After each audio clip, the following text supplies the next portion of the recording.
Well, hey, everybody. Welcome in. I'm looking for a comment and now I can't find the dang thing. Nancy Stitchin just left a comment that I thought was really good. Let's see if I can find it here. Yeah, okay, I found it. Good. Uh, Kestrel, I'm here, and so's Finny Bun Buns. Hey, mods, thanks for being here. Hey, Tymark. Hey, Peggy Collins. Hey, Candace. Joanne Hawley made it. Kay Thompson, I love that you're here. Hey, Linda Garden Lady. Pamela made it. Okay, I'm going to scroll. I'm leaving it down because otherwise I'm going to get nervous and get stuck up at the top. Um, hey, JoJo, Aspire to Inspire. Don Davies. Hey, Tony's Hooter. Love you, babe. Hey, Buffy Summers. Florence Southard. Tammy. Alana. Wow. Hey, Alana. Hey, Liz Tricks. Hey, Meredith Lynn. Hey, Lacey Silver. Gemini Girl. Hey, no one. Hey, Joanne Hawley again. That's okay. I wanted to do it twice.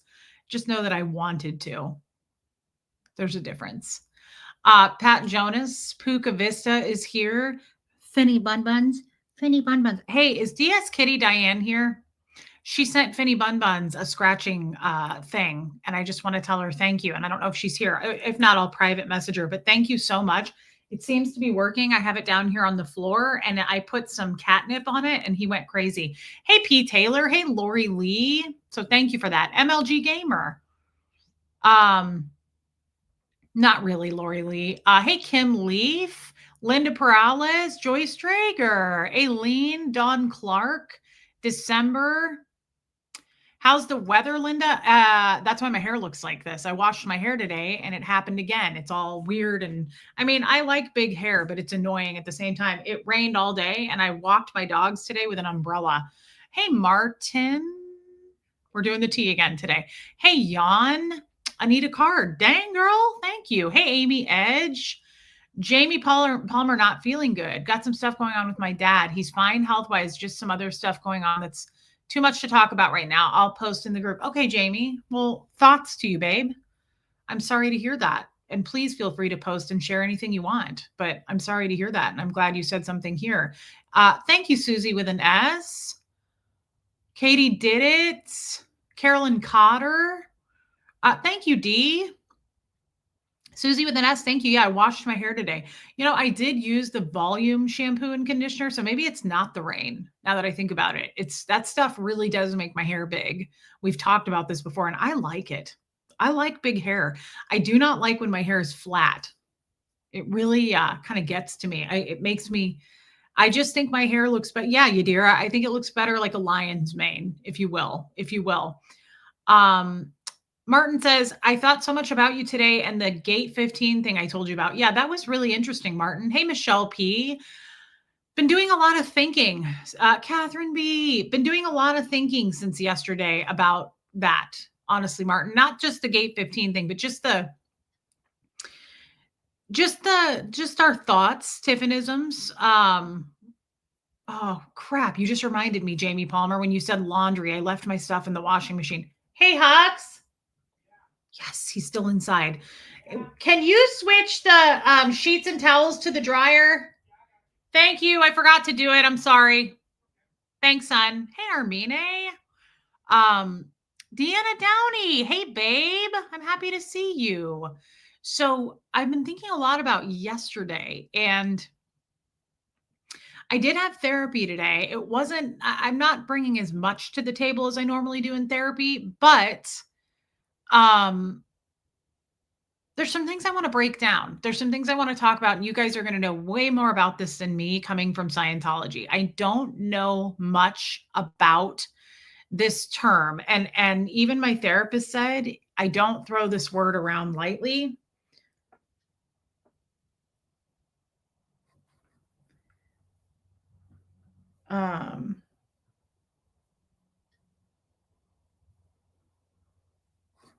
That's weird. Hey, Sandy Wandy. Yeah, Ghostwriter, I couldn't agree with you more on that. I think it's the truth. I think the higher the hair, the closer to the Lord Almighty. Praise be to He. I want to discuss something or something I want to say that I don't have, like I said, a lot of insight or knowledge about. Scientologists do not use certain words. When I came out of Scientology, PTSD, um, like I knew what gaslight meant, but we don't use that. There's just a lot of like, we call them psych terms. So, like any of that kind of stuff. I knew what ADD was and ADHD because Scientology talks so much about like Ritalin and drugging kids and kids and drugs and all of that. So there's that. That's like a thing in Scientology. They hit home about like not, psych terms with the ADD stuff, but I don't know much otherwise. And so something, hey, Cliff Ann, something that my therapist brought up today. Hey, Zoe, what do you mean no sound? Everybody else can hear me because I guarantee you people would have said that by now. Zoe. Maybe go out and come back. Yadira says sound is fine. Okay, you freaked me out. Dotsy's saying no sound too. Yadira says it's good. But hey, Dotsy, by the way.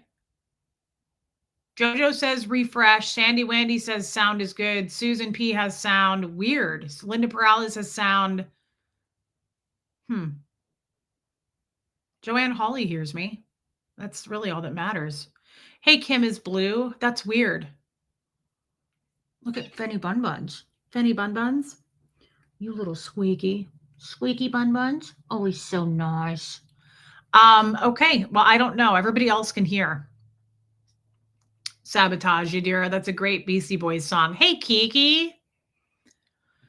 Tina Mays has sound. What are you doing? That's different for you. Martin has sound all the way over in Denmark. Thank you, Carrie Wilson. Hey, Holly Day. Ty Mark is hearing just fine. Okay. All right. Guys the people who don't have sound, go out and come back in maybe. Hey, dude, you got a, you got a scratchy post. Let's use our scratchy post. Sorry, everybody. Sorry for the ass shot.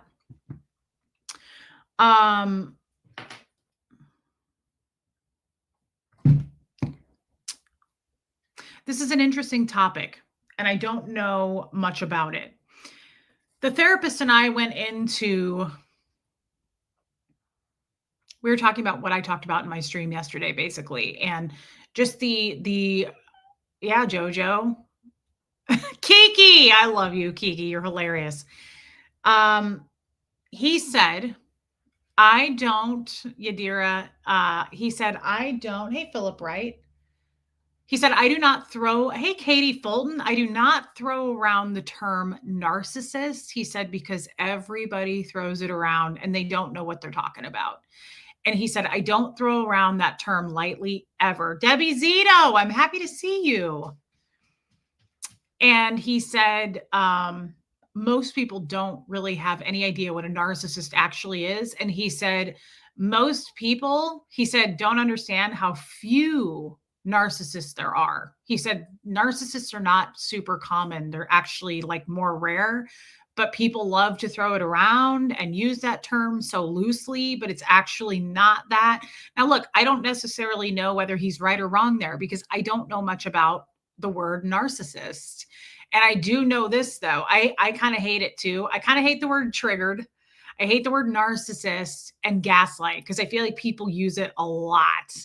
And people do tend to toss it around. People do. He said, he goes, I'm not going to die. Well, hey, true to it. Thanks, babe. He said, I'm not going to diagnose your exes. He said, because I don't know them. I never met them. We were talking about my exes. And he said, I don't know them. He said, I don't even want to diagnose you. I don't really do that. He said, because I'd rather just work with you on stuff than like label you. He said, but I will say that there's like some pretty narcissistic stuff going on there. Benny Bun Buns is eating. 1 in 6, says no one. Yeah, Candace, probably so. But he just said, like, true narcissism is a different hey, Randy Pearson, I'm glad you made it too. The dark triad thing he did bring up about my ex. Yes, Puka Vista. But he said, dude, I just gave you a scratchy post. Diane, DS Kitty Diane sent you one.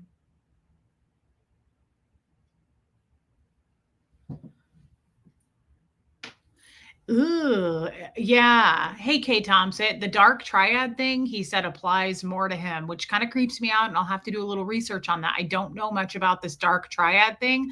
Also, because it freaks me out. Just the words put together, dark triad sounds. I don't think he is gaining weight, Buffy. I got to be honest. I don't think Finn is gaining weight. Hey, Jeanette Brown. Yeah, we don't diagnose people and we are not medical professionals here.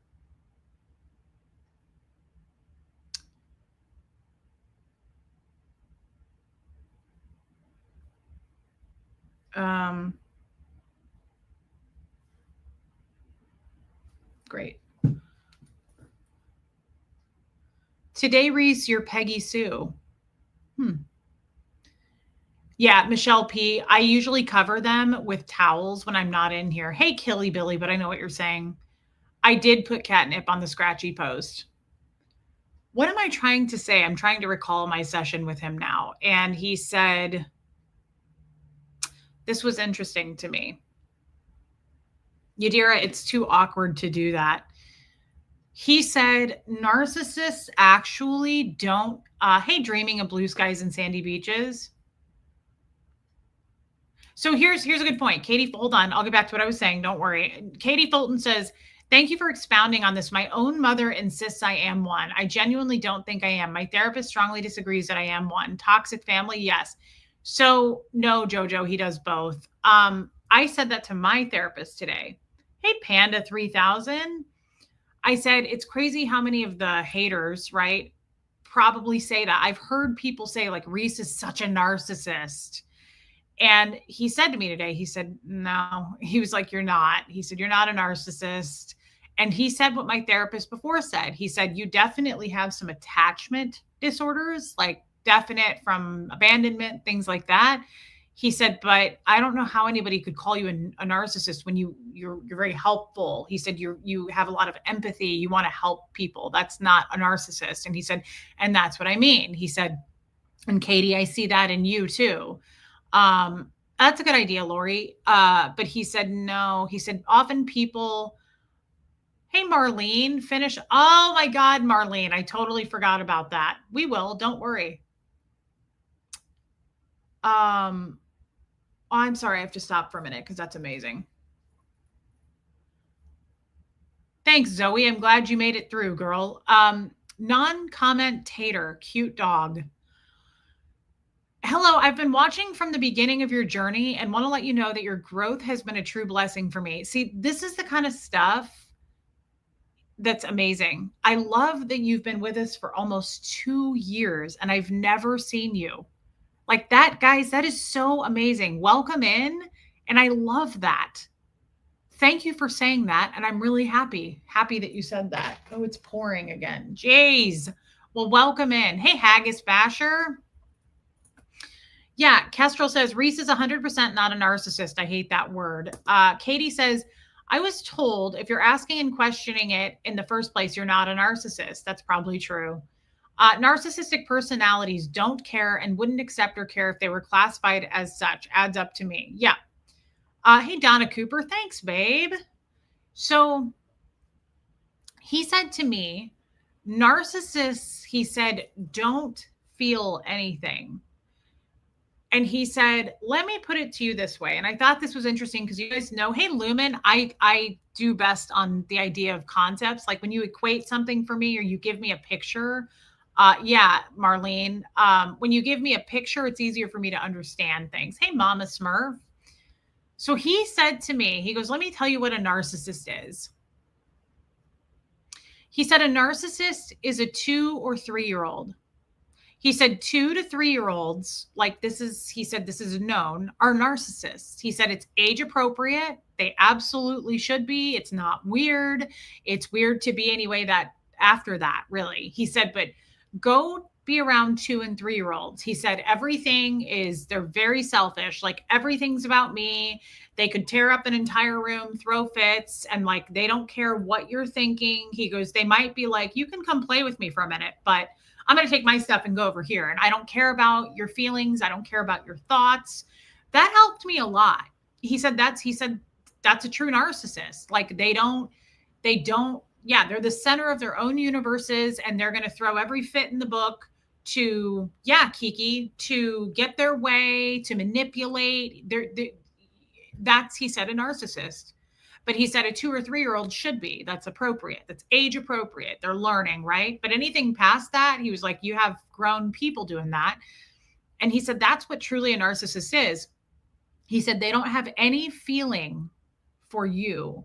They don't have any feeling for anything else.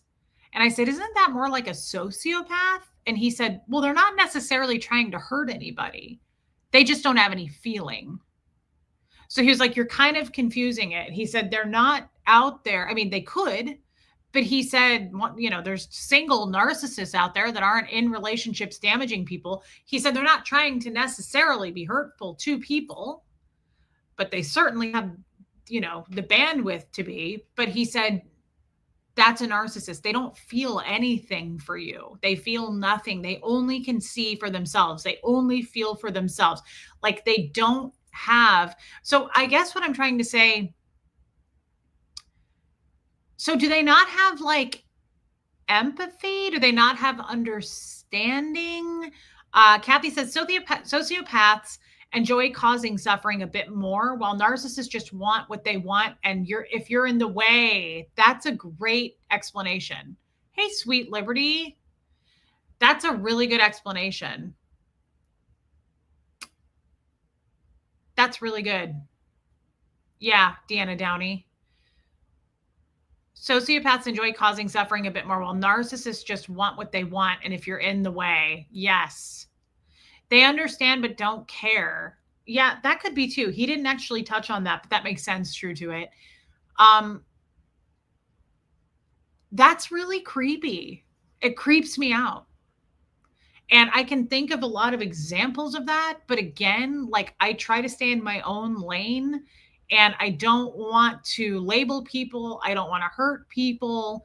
Like it's just not my thing to attack people and tell people what they are, even if their behavior sucks, which again, people will give themselves enough rope, in my opinion, right? Like you don't need my help to make you look bad if you already look bad, kind of a thing. But sociopaths love the manipulation game. It's their bread and butter. That's terrifying. Narcissists use people for their own benefits. The dark triad is a psychological theory that describes 3 personality traits: Machiavellism, subclinical narcissism, and subclinical psychopath. Ooh, that was a creepy movie, Yadira. Did you guys see that movie, Sleeping with the Enemy? That was a good movie, but super creepy. Many are great actors. They can mirror the emotions people expect from them. Yeah, so Kathy, actually, I'm going to read that. Kathy sent me something. Hey, Shell. Kathy sent me something this morning, and it was really good.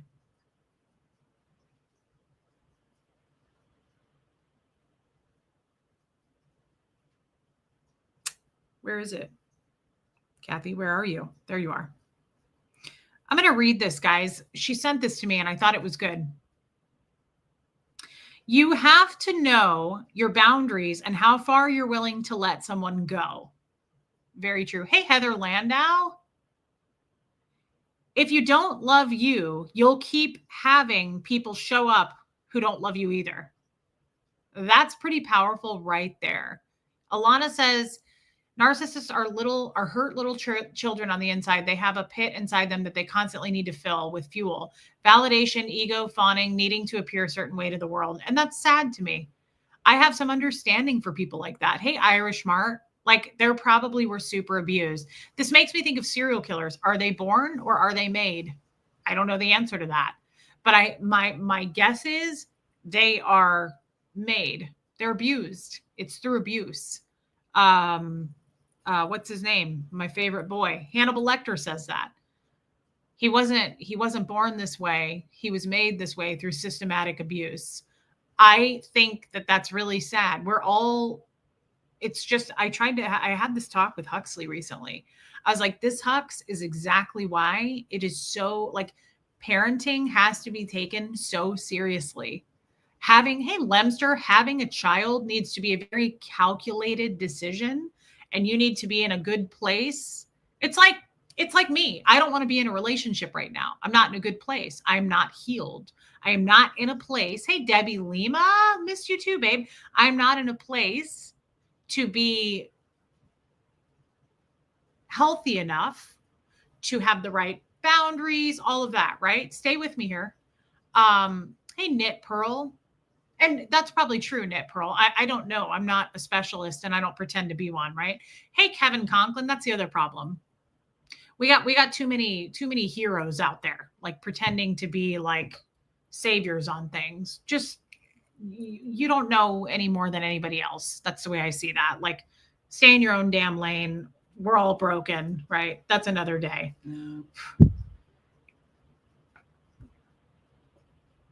Yeah, dreaming. That's true.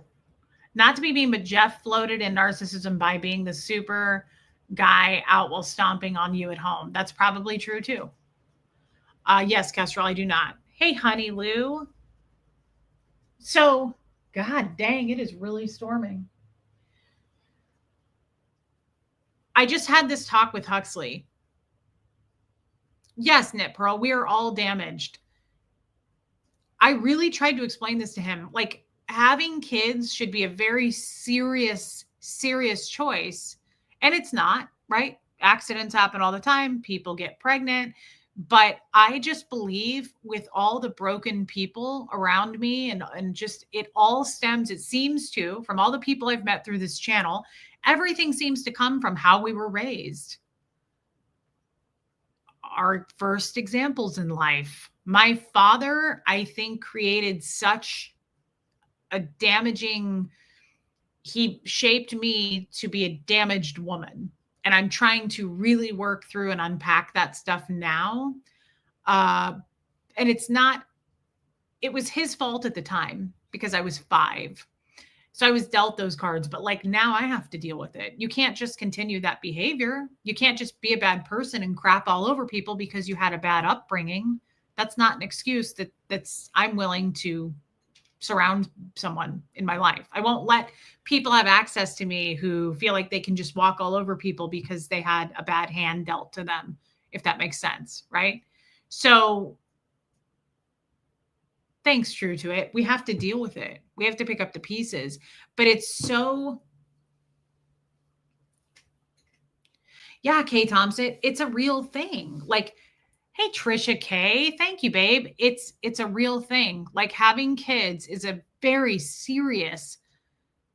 I mean, I feel like getting an animal is serious. Like you really have to think like, do I have the next 15 to 20 years to dedicate my life to this? And that's an animal.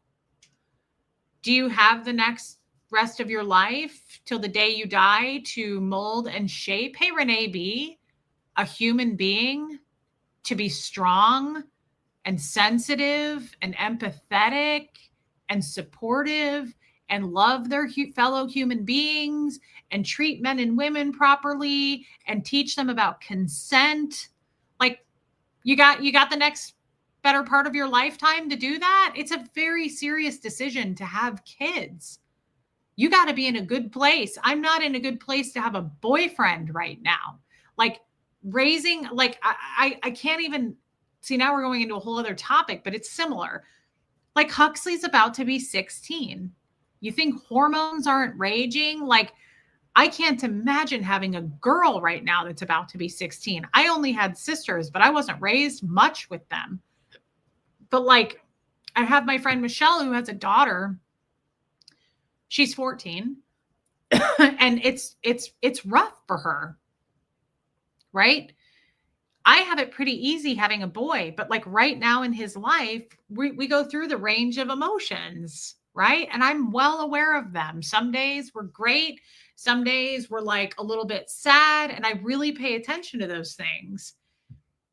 But I've had deep talks with him about this stuff. Like it's okay to cry. It's okay to like talk about all of your emotions. It's okay.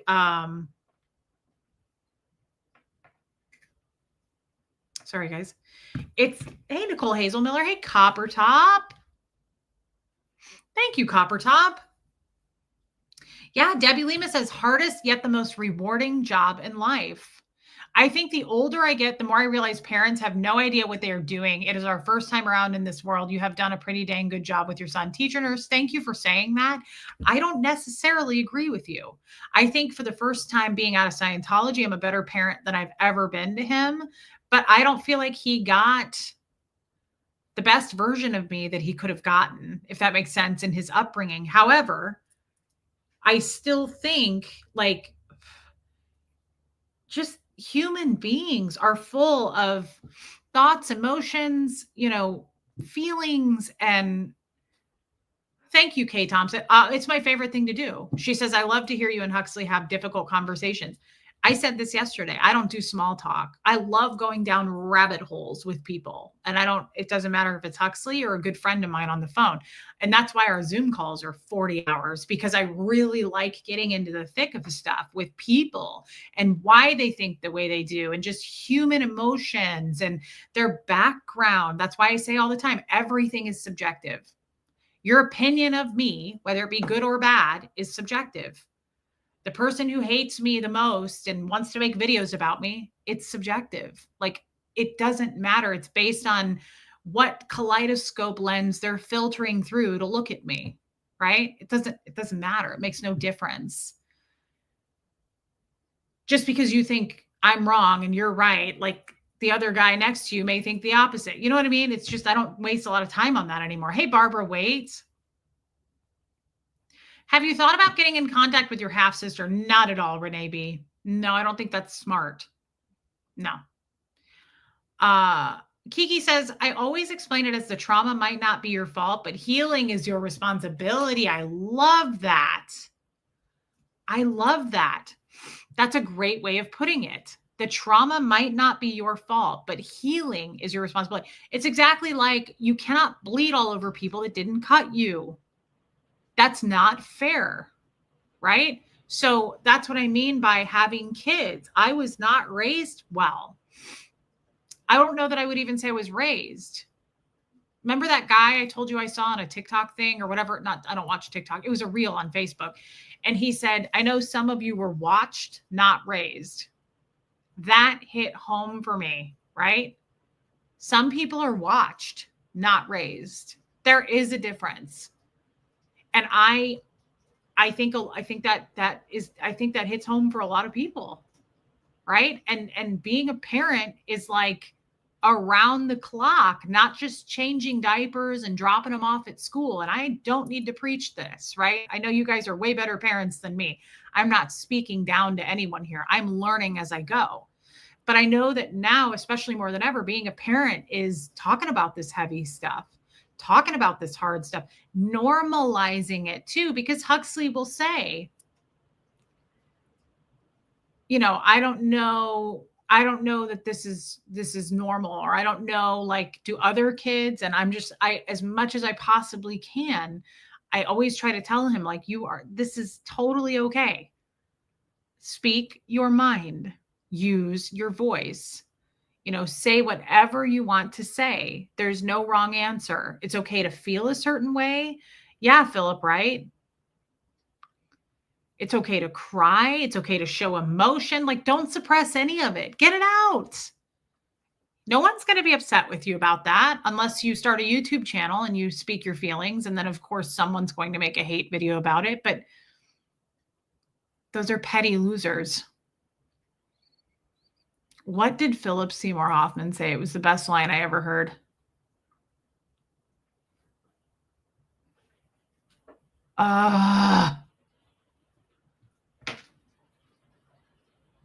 Something like, Tell them you'll meet them at their race to the middle. It was the funniest thing I ever heard. Tell them you'll see them at their race to the middle or something like that. It's so true. That's how I feel about the haters. Like, yeah, I'll see you at the middle. Like, they're not going anywhere. Trust me. They're losers. Hey, Vicky Andrews. Thank you, Martin. Yeah, I don't think I'm a bad parent. And I think it's great that I'm still in the game, right? Hey, Peggy Collins.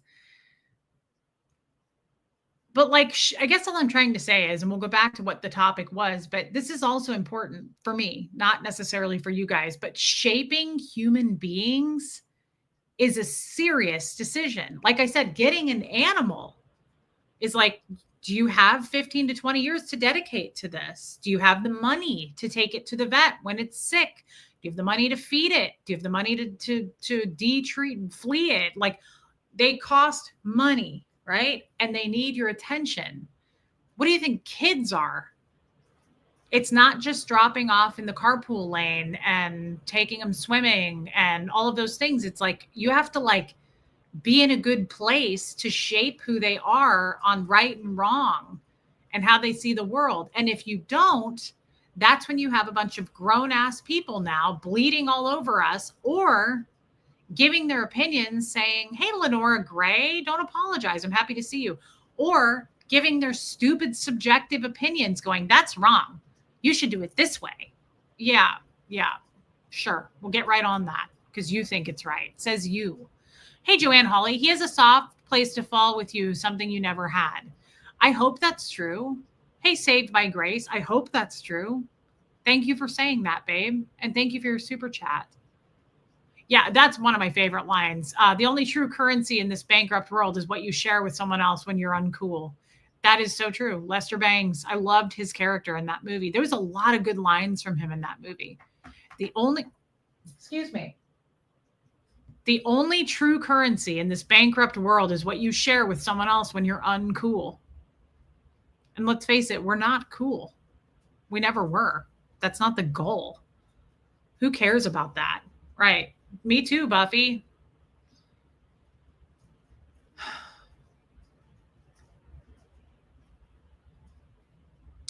So my therapist today said, I was talking about what we talked about yesterday, which is closure.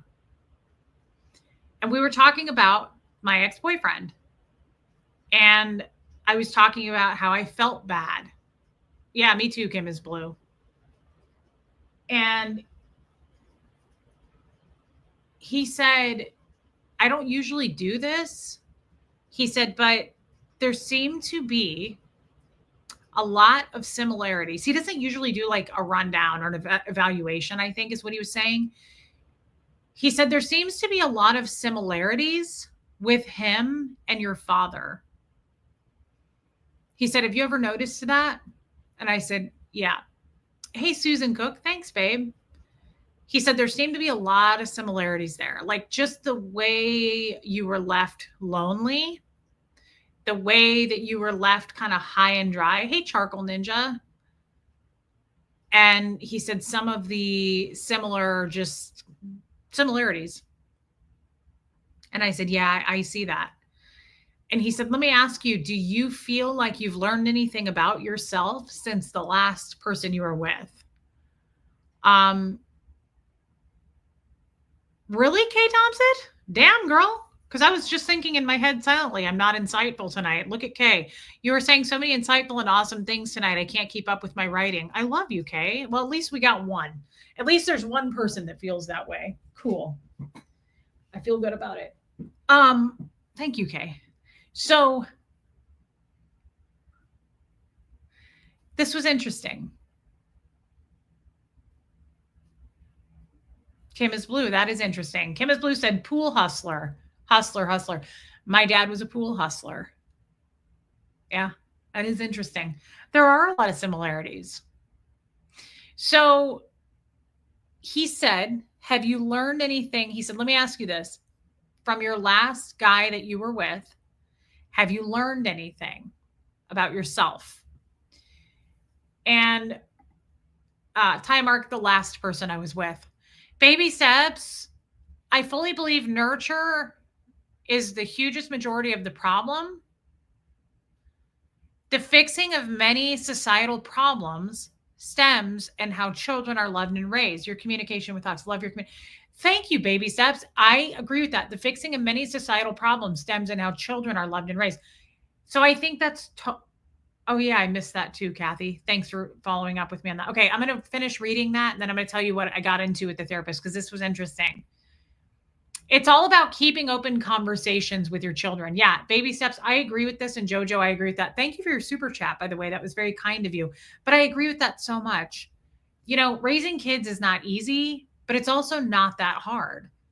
Open communication, attention, time, effort, like valuing them, not being forceful. Like I'm not, guys, I'm the last person to give advice on that. But I do feel like it doesn't take much. Just validating them, even. Hey, Starlina, a lot of validation, understanding, making it a safe space. That's all I really try to do with Huxley these days. I'm like, you can cry, you can say whatever you want. Like, no judgment free zone here. Safe place to say whatever you want, right? All right, let me finish reading this. And then I want to say what everybody help me hold the thought. Yeah, Honey Lou, absolutely. Help me hold. Hey, Michael Malloy, help me hold on to the thought. Hey, always late. What my therapist asked, what I got out of this for me. Okay. So if I forgot, somebody tell me. Me too, Kiki. Kathy sent me this today. It's a quote. You have to know your boundaries and how far you're willing to let someone go. If you don't love you, you'll keep having people show up who don't love you either. That's intense for me. It keeps going, but just that alone.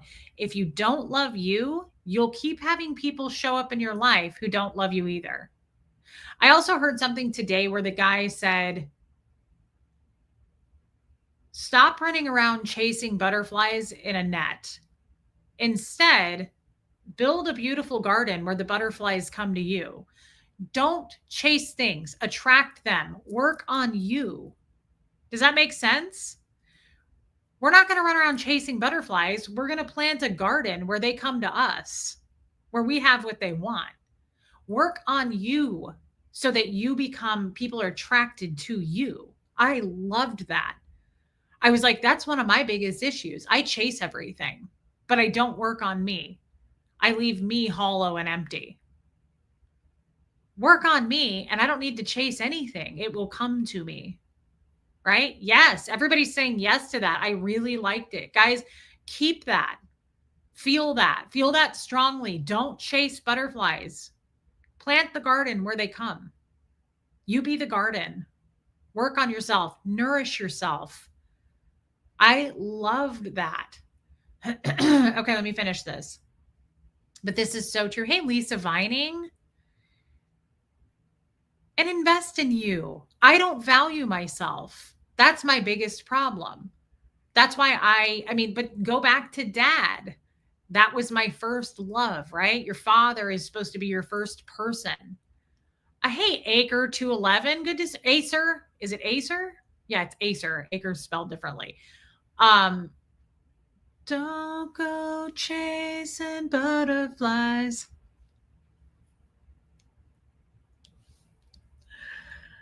My first example was a piece of shit. So I haven't spent a lot of time planting gardens to nourish myself and attract the right people. I've spent time killing my garden, going, why didn't I plant this? That's ugly. Hold on.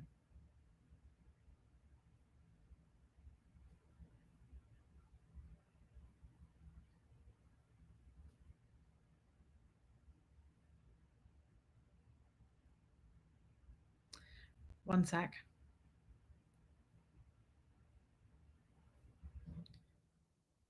Sorry, guys. I didn't expect her to text me. Okay. Thanks, Ellie. All right, let me finish this. If you don't love you, you'll keep having people show up who don't love you either. I just love that, and I had to say it again. It's easier for those people to try to imitate love to you when you don't know what love feels like or looks like for you. Then you spend years blaming, hating yourself, and clinging to them because you only feel loved and worthy through them. But their imitation of love they used to pull you in doesn't last, and it's conditional. It's true. That kind of goes back to what I just said. Yeah, Kay Thompson. Kay, you're funny. Hey, teacher, mama life. It's this was true what Kathy sent me, and it's also true. It's waterfalls, true to it, but we changed it to butterflies. Um,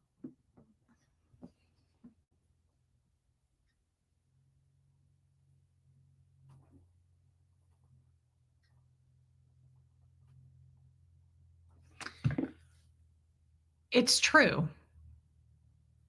Work on the garden, and the butterflies will come, right? But I want to say what my therapist said today. Leslie, are you in here? I haven't seen her. D. So my therapist says, did you get anything out of your last relationship? Did you learn anything for you? That's a pretty big question, and honestly, we didn't have all the time in the world.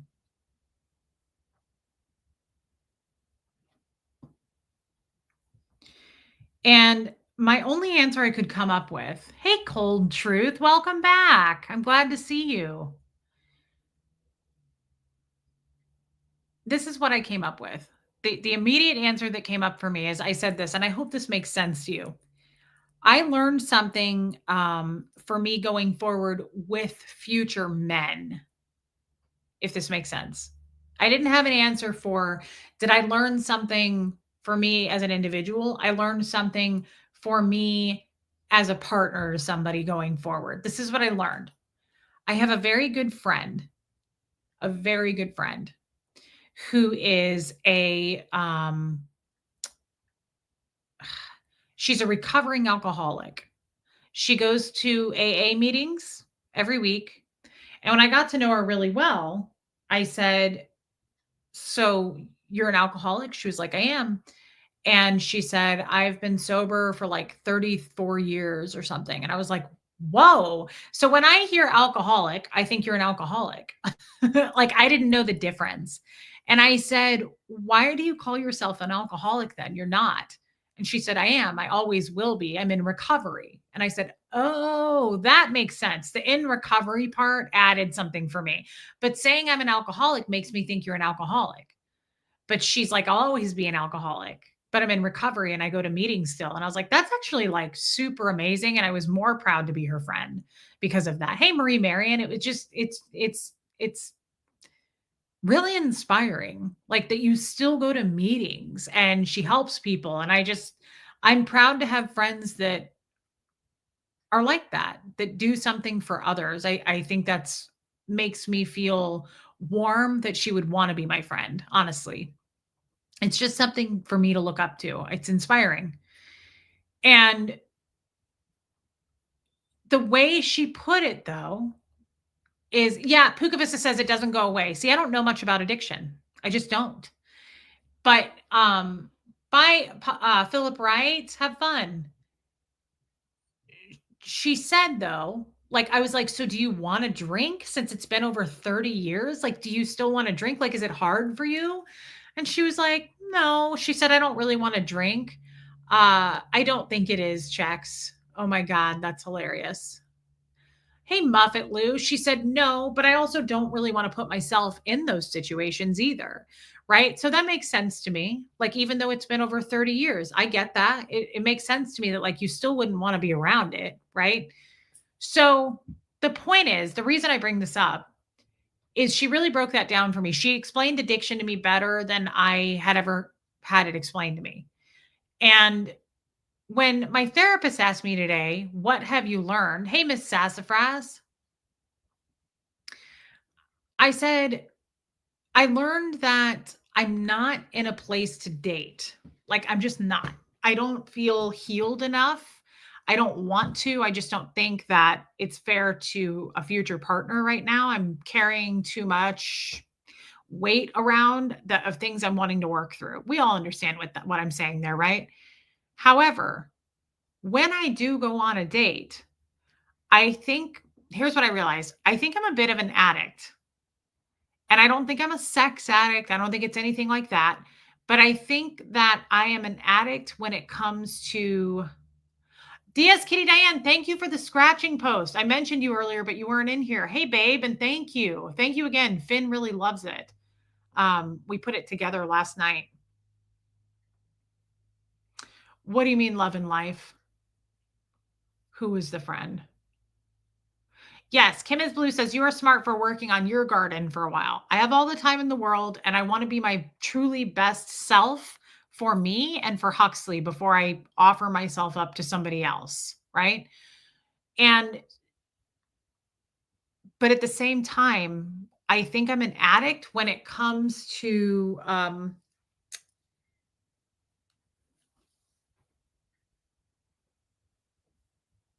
yes, Amy Edge. I think that I have a real addiction to equating attention and sex. I equate those things to love and affection. Yes. Yes. Thanks, Cold Truth. So I equate those things, and I have a problem with that. But the good thing is I really recognize it now more than ever. So I guess what I'm trying to say, and I'm really dragging this out, but what I'm trying to say is going forward, I will feel like my friend who's the alcoholic. If she went to a restaurant, I was telling her this. If she went to a restaurant and someone said, "Hey, I ordered you a scotch," she would go, "Oh, I don't drink. I'm in recovery. Thank you though, and please take it away." Right? Yeah, baby steps big time. I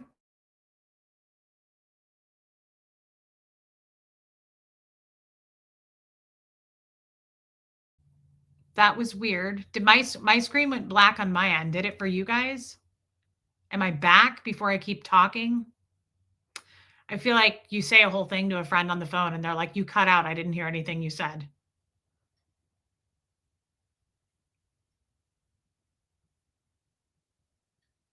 Okay, Kiki says, "I see you." Okay, thanks, guys. But I think I'm like my alcoholic friend. I like to believe that I will recognize some things in a future guy that are toxic if it's a toxic situation. Do you see what I'm saying? I feel like I will recognize the scotch that he hands to me if I were an alcoholic and go, "Oh, I'm in recovery actually. This is really bad for me and I can't be in this environment. I don't drink." I hope going forward that it will be like he's the glass of scotch. Does that make sense? And I will recognize those toxicities and go, "Oh, I'm actually an addict and this is bad for me." I don't know that I would say that to the guy, but I hope that I recognize it enough where the red flags go off for me and I go, "Pump the brakes. You're an addict and this is not good." At the same time, yes, big time my awareness has been raised. Listen to your gut, Robin says, and red flags. Absolutely. And I agree with that so much. At the same time, I told my therapist, I worry about this though, because am I going to think it's like just because he ends up liking me or something? Am I then going to be like, "Oh, this is toxic. I have to get like how will I know when it's good?" Because I also think I've become so pessimistic that I'm going to assume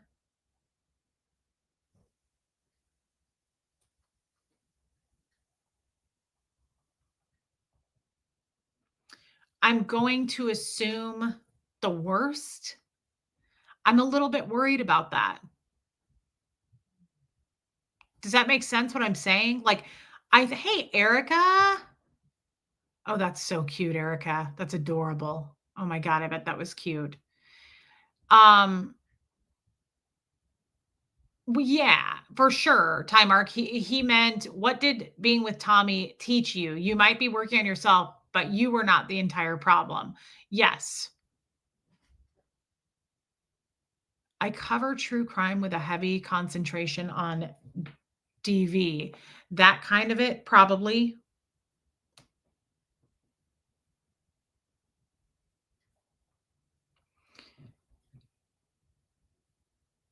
I think I wouldn't trade anything to go back in time, if that makes sense.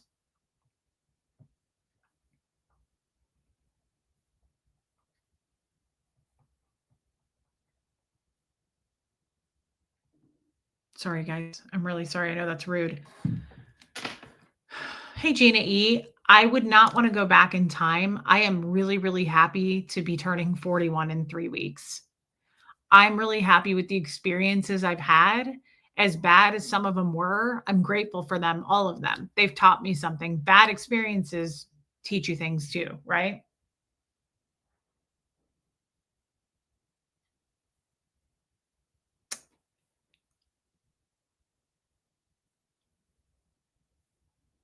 That's a good point, Time Mark.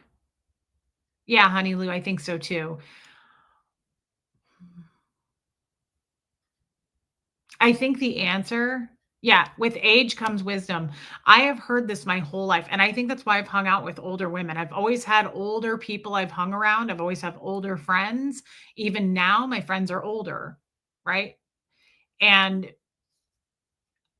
the common denominator there in women is always, I would never go back. Hey, Colleen G, because we've experienced so much. Like knowing what I know now, I don't think I'm going to make those mistakes again. I just don't. I don't feel like I'm going to be so dumb, deer in the headlights, right? You might overreact in the beginning, but it won't last. You learn well. Yeah, baby steps. I think so too. Thank you for saying that. And thank you for your super chat. Um, Hey, Taz, love you, respect yourself, no expectations, and focus on the positives and celebrate you and only let goodness around you. You deserve it. Taz, thank you for saying that. And that goes in hand with what we were saying. Plant the garden. The butterflies will show up. Like, don't run around chasing them. They'll show up. Like, work on you and you will attract the right people. And I don't mean, att- oh, for sure, Time Mark. I don't mean people in relationships. I mean people like friends. You'll attract the right friends. Friends can be toxic too. Friends can be horribly toxic. Bad influences. Doesn't just have to be a boyfriend, girlfriend, husband, wife situation. We know this, right? So I just thought that was really interesting because I look at myself now and I do feel like I'm a bit of an addict. And I also said this yesterday, and I want to touch on this more a little bit. I still kind of worry that there's not going to be someone for me anyway. And I know that's really ridiculous to say. Of course, there is. There's a lid for every trash can. But, and this is where I still need to work on me. This is exactly what I mean. I need to work on me. Yeah, Taz, I need to read that book. Um, I still don't have a lot of value put on me. I don't have a lot of self-worth. And yeah, Eric, I agree with that.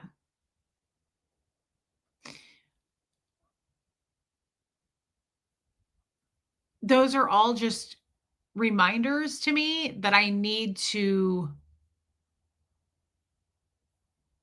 I don't like shy guys at all. And that's what I'm worried about. That's what I'm worried about. I like confident men. I like confident guys that like, take the bull by the horns kind of guys. That's going to make me nervous because the last two were very confident and that's going to make me nervous. I think the danger will be your addiction to male attention. Yeah, Kim. I understand your issue because I suffered from the same addiction. That's what it is. Hey, whine a little bit more. I am addicted to masculine energy, masculine attention. And I'm afraid, Joanne Hawley says, love yourself first and love will find you. I think that's true. But I also think we have to be flexible and okay with the fact that what if it doesn't happen? It doesn't always happen. I have a beautiful cousin.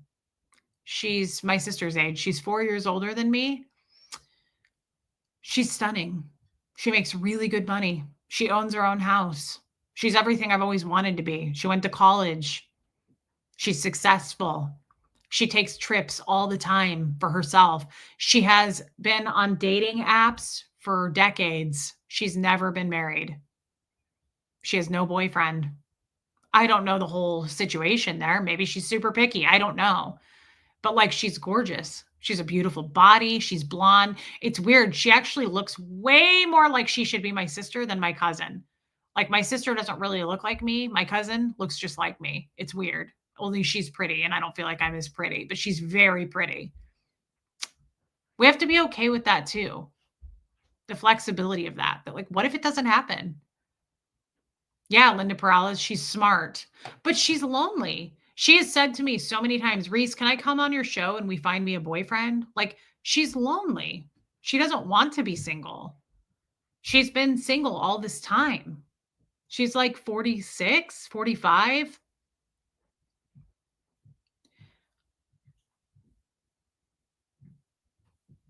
Yeah, Kestrel, it worries me too. That's what worries me, says Kestrel. You just jump on a guy who comes across strong. Thank you, True to It. Martin, I just saw her picture on Facebook the other day. Hey, Mrs. Hunty. True to It says, I'm alone, but not lonely. I'm alone and I'm not lonely right now, but I really do love being in a relationship. I enjoy that companionship. I don't know if it's a female thing. Thank you, Peggy Collins. I don't know if it's a Cancer sign thing, but I really do not want to be alone the rest of my life. Amy Edge says, I thought you were married, Amy. I didn't know that. I'm about to be 45 and I have never been married. Wow, that's amazing though. Yadira 46 and single by choice. Hey, Katie Pie. 72 is not old, Michael Malloy. It's really not old. Hmm.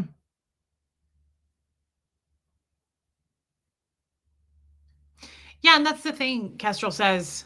Have you ever thought of breaking the mold with dating someone who is different from those you've dated in the past?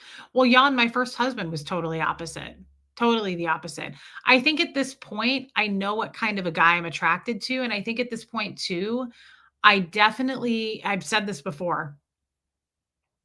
Yeah, Kiki, I get it. I think I need someone that's super, super, super calm and very patient. I definitely know for a fact, and I've never dated multiple people. I've never done that. But when I do date somebody, that's going to be something that comes out for me that's got to be on the table almost immediately. Do you have anger issues?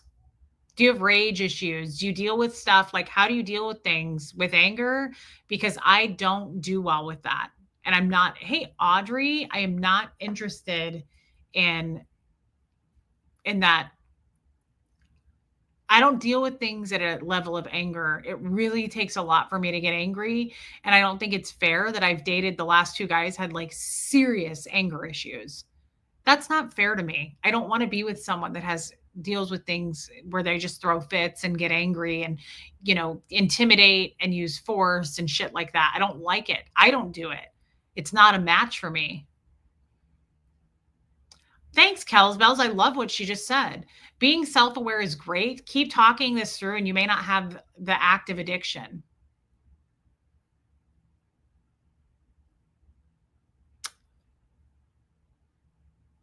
Don't ask them. Let their actions show you, Time Mark. Yeah. Hang on. There we go. I like a quiet man, someone who doesn't feel like they have to be talking all the time. And when they do, they have something meaningful to say.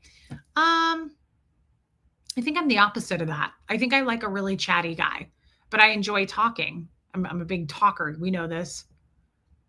Being with the wrong person is such a lonely place to be, cold truth. It's so true. It's so true. And here's the other thing someone said to me the other day, and I want to know your opinion on this. It's not going to happen for me anytime soon. It's weird as social and chatty as I am. I'm not a person to go to like group things. That's kind of weird for me. Would that be out of the question? like meetup type things. Like, I guess they do stuff like that, right? Like, do you guys know what I mean? Like, my friend Michelle met her guy through like, it wasn't a dating thing, but it was like a Facebook meetup thing. And it was for like pickleball or whatever it is that they play or do. And she met him that way. Is that weird? I just don't know how organically it happens to meet someone, and I don't know that it's just gonna happen that way, but at the same time, like, I have another friend that's like, "Well, Debbie Zito, I don't know where they are. Like, where do you do stuff like that?" I have another friend that's like, "You have got to do a dating app. Like, just try a dating app," and I'm like, "It's not that easy." It's just not that easy. Like, I can't have a LinkedIn. There's this psycho woman that like leaves hate messages all the time. She visits my LinkedIn profile all the time, like all the time. And it's creepy. And I don't really want to be on a dating app for those reasons. Yeah, that's cool, Kestrel. And it doesn't matter because I don't want to date right now. But it's still fun to talk about this stuff. And I still think, I mean, at some point I'm going to want to date. So it's fun to talk about like the idea, kind of put it out there into the universe. I just am not there yet. Go with a guy to a sports setting, see what they are like in that setting. What do you mean? What's a sports setting? What does that mean? That's the other thing. I don't want to date a guy that's like insane about sports. Not my thing. Not my thing. Something I heard the other day on a reel, a guy said, this was really interesting. Don't pick someone because you love them, because you fell in love with them. And I thought, why? That's a weird thing to say. He said, you can build around loving someone. He said, you need to pick someone who you share the same common things with, like just same value system. Like you have the same goals. Yeah, good vibes. I totally agree, but I'm not even looking. I'm just talking about it. Good vibes. There's a difference. I'm not looking.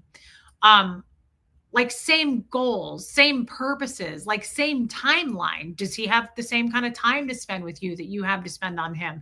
Like, I thought that was really interesting because if you think about it, if you just go with the person that you're like, oh my God, I love him, look where that landed me. That happened. That 100% happened with Tommy. I was hooked on him. I was addicted to him. I was so attracted to him and it ended horribly.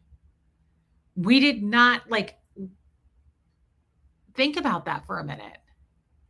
We did not have the same value system at all. I did not speak his language. I did not understand him, and he did not understand me. We had two extreme backgrounds, too, right? Like totally different, very extreme. And my background may end up being an issue there with the next person. Yeah, I agree with that, Michelle P. And the other thing I would want to witness is how does he treat people in the service industry?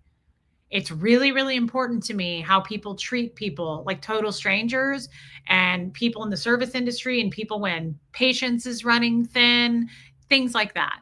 How do you respect people when you're angry? Like total strangers. How do you treat wait staff? Because that's really important to me. Um, Thank you, Taz. I think so too. I think it will happen when it's meant to happen. I hope this doesn't piss anybody off that we're talking about it. I like to talk about all kinds of different subjects, and this is one of them. How does he treat animals? Oh, well, I mean, that's a huge thing for me, Kestrel. Like if I think even if he's indifferent about animals, I don't think that would be the guy for me. Like if he's like, I can take him or leave him. That wouldn't be the guy for me. I really, really, really love animals. Time Mark, Reese, your background won't matter to the right guy. His won't matter to you. If your goals are aligned, it will work out. Yes. The only reason I pause on that time arc is I didn't care at all about Tommy's background. Maybe I should have. Going forward, though, that didn't teach me anything. I don't have a problem with someone who is a criminal. I don't have a problem with someone who has a past that was really dark. How could I? Come on. Look at mine. Like I don't judge people because they've been married 3 times. I don't judge people because they were in a cult. I'm not going to judge someone because they were in prison. Like I don't know. Backgrounds are also though, I feel like I need to put a little bit more importance on it and I don't. Right, Joanne Hawley, totally. That's tough. That's tricky right there. How many of you, if you're about to date, would care about his past, his background? I can't do it. I can't bring myself to do it. I have way too much of a past. How many people are going to judge me based on mine? Tons. Tons. Who was it? I feel like right, Martin, but still um someone said that in a chat like that it's going to be hard to admit I was a Scientologist. Well, it's not. I'm not ashamed of being a Scientologist. I wish I wasn't a Scientologist, but I'm not certainly not going to hide that. I don't consider that a red flag, just like I wouldn't consider someone being a criminal a red flag.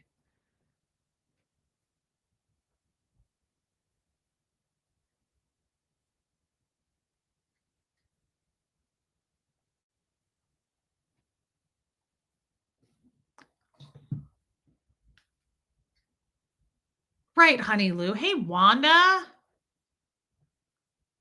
Okay, Wanda. Life is very hard right now. We need to talk. Okay. I'm here for you, girl. I'm sorry. Yeah, Ghost Rider. Hey, Anna Banana. Depends on the crime. Well, of course. Yeah, it depends on the crime. But at the same time, I'm not real judgy about people's pasts. And I saw, Tommy would say certain things like in public to people, like I was a felon or I did, I was a bank robber. You can see people go, oh, like they feel unsafe. I don't. I don't feel that way ever about people. It's not a red flag to me. It's what have you done to work on yourself since? Like, of course, I don't know. I feel very torn about that because I understand the need to protect yourself and maybe not bring something like that into your life. But at the same time, do they not deserve to be loved because they were a felon? You're right. It depends on for what. These are questions that I don't know the answers to, and I'm not ready to date for those reasons. At the same time, I'm just going to put this out there. This sounds horrible after everything I just said. I don't think that I think I've raised my standards. Like I'll tell you right now, I'll never ever date I don't want to date a Mason ever again. And that's not really fair. That's very judgy, but I don't want to. It's a hard no for me. I don't think I want to date like a hard criminal ever again either. And I know that's kind of shitty. But I also have never set boundaries before, and this is me setting them, and it makes me feel a little uncomfortable, but it's like, "Reese, it's your life." It's oh my god, I have to play something for you guys. It's so good, and it pertains to what we just said. Baby steps. My daughter at 19 grilled her now husband on all the important things before she would date him. They were good friends. They just celebrated their 5th anniversary. She has always been very wise. See, I love that. And there's nothing wrong with it. That's the point. I'm glad she did that. Baby steps. And thank you for your super chat.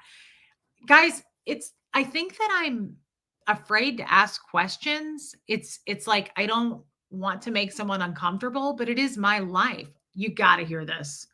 This was so good. Listen to this, everybody. I love this guy. I don't know who he is. I don't know much about him. Listen to this, and I hope I don't get like a copyright strike for this. It's a reel, and I want you guys to listen to this because I think this will a lot of you will feel like, "Oh my god, yes." Tashbits, Reese, the two are not comparable. Your past in a cult can help a partner or friend understand your behavior. A criminal past is a warning of possible repeat behavior. I love that. Tashbits, yes. Okay, listen to this.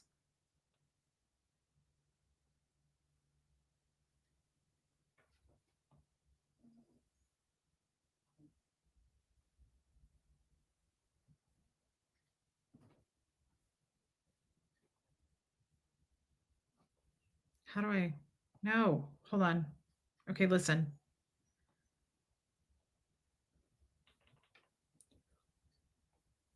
Why is there no sound? Okay, I'm going to try it again. I just X'd out of it and I'm coming back into it. Why was there no sound? Why would there be no sound? Let's try it again. You ever wonder how somebody got that close to you, still messed you up? It's because you gave them a key before they proved they were safe to have one. See, we don't realize how powerful access is until the wrong person walks in and starts rearranging everything. Your peace, your priorities, your sense of self. A key seems small, but it means everything.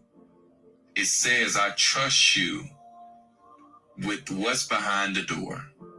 And too many of us are handing out keys like it's no big deal. Like what's inside of us isn't sacred. But here's the truth.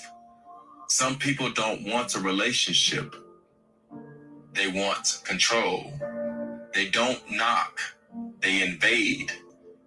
They don't contribute. They consume. And they'll make you feel guilty for changing the locks. Think about it this way. You are a house. Some people are meant to stand at the gate. A few are safe enough to be let into the hallway. But only the truly trustworthy, they get the key to the rooms where your truth lives, where your wounds are, where your growth is happening. You got to stop feeling bad for protecting your peace. Not everyone who wants to come in should be allowed. This isn't about being guarded. It's about being intentional. Because access to you should cost something. And if they can't respect the boundary, they never deserve the key in the first place. I love that so much. That's how I think in concepts. And I thought that was amazing. That's what I've been thinking in my mind. Like, not everybody should have access to you, right? It's the same thing when it comes to actual sex. Not everybody should have access to your body. Your body is like a house. Yes. And your mind is too. And I love that. It hit me so hard. Not everybody gets a key, guys. And I'm speaking for all of us. We've all violated that rule, right? Not everybody is meant to, like, a key is a small thing, but you wouldn't just let a stranger into your actual home. If someone knocked on your door and said, "Can I use your bathroom?" You'd be like, "No, I don't know you." Right? And he said, it's not about being guarded. It's just about protecting yourself. You don't know everybody. That's why I keep my circle very small these days. I feel like in the beginning of this channel, I handed out keys to everybody. Tommy was one of them, right? I shouldn't have done that. You make them work for it. I love this guy. I don't know who he is. There's another one he did, and I kind of want to play it. I think it's shorter.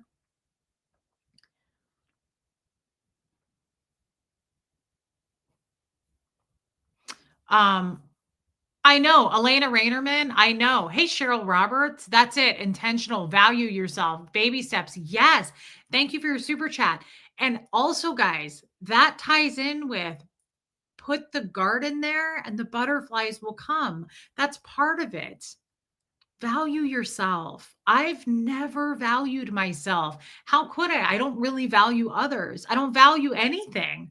I don't have any interest in anything. Like I'm pretty desensitized to so many things. And some of that's my fault and some of it isn't. But either way, I'm trying to work on it now. I want to be a better person. Like no doubt. Okay, hold on cuz he did another one. Okay, I don't know. I sent 3 and it might be this one. Let's listen to this one if we have time because I really like it. I love this guy. If your absence feels like nothing to them, then your presence was never truly received, only used.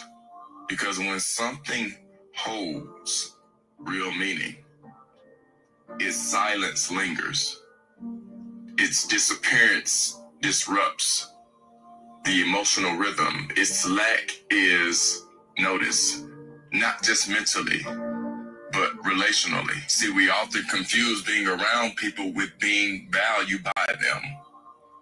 But closeness without emotional engagement is just proximity. And attention without respect or intention is not love, it's access. Sometimes they didn't love you. They loved the function you serve, the way you made them feel less alone, the comfort you brought to their chaos, the space you held even while you were emptying yourself. They loved the emotional support, but not the emotional person behind it. They responded to the benefit of you, not the being of you. And here's the truth. If your departure caused no pause, no shift, no ache, then your presence was never held with both hands. It was noticed, but not nurtured. It was expected, not appreciated. It means that you were giving depth to someone only capable of engaging on the surface. It means you were light in a space that had already chosen to live in emotional shadows. See, from a clinical lens, this often reflects avoided attachment patterns, where connection is convenient, but vulnerability is avoided, where love is taken, but rarely returned. So remember this, you are not meant to be tolerated. You are meant to be treasured. Your absence should matter because your presence is a gift, not a given. And if they couldn't feel the weight of your goodbye, it's because they never stood in the truth of your hello. They were present for the version of you that held space, but absent for the part of you that needed to be held. So good. Baby Steps, thank you for your super chat. And I saw that you saw my answer. His name is JJ Douglas. I sent this one, but I don't know what this one's about. Let's see. Fellas, listen to me. When it comes to a real woman, and let me state that again, a real woman that's about character, substance, she doesn't look for perfection. She doesn't fall for perfection. She falls and she opens up her heart and her spirit for certainty, for assurance. It's like this, a woman's heart is like a bridge suspended over deep water. It holds weight only when the cables are tight and the anchors are set. You got to understand that women are built to thrive in uncertainty. It doesn't mean that they make all the best decisions. It's just a psychological thing. It's just how they're created and wired. But certainty speaks to the deepest part of them. It's the part wired for survival, for safety, for building something real. When you hesitate as a man, when you send mixed signals, you don't just confuse her, you destabilize her.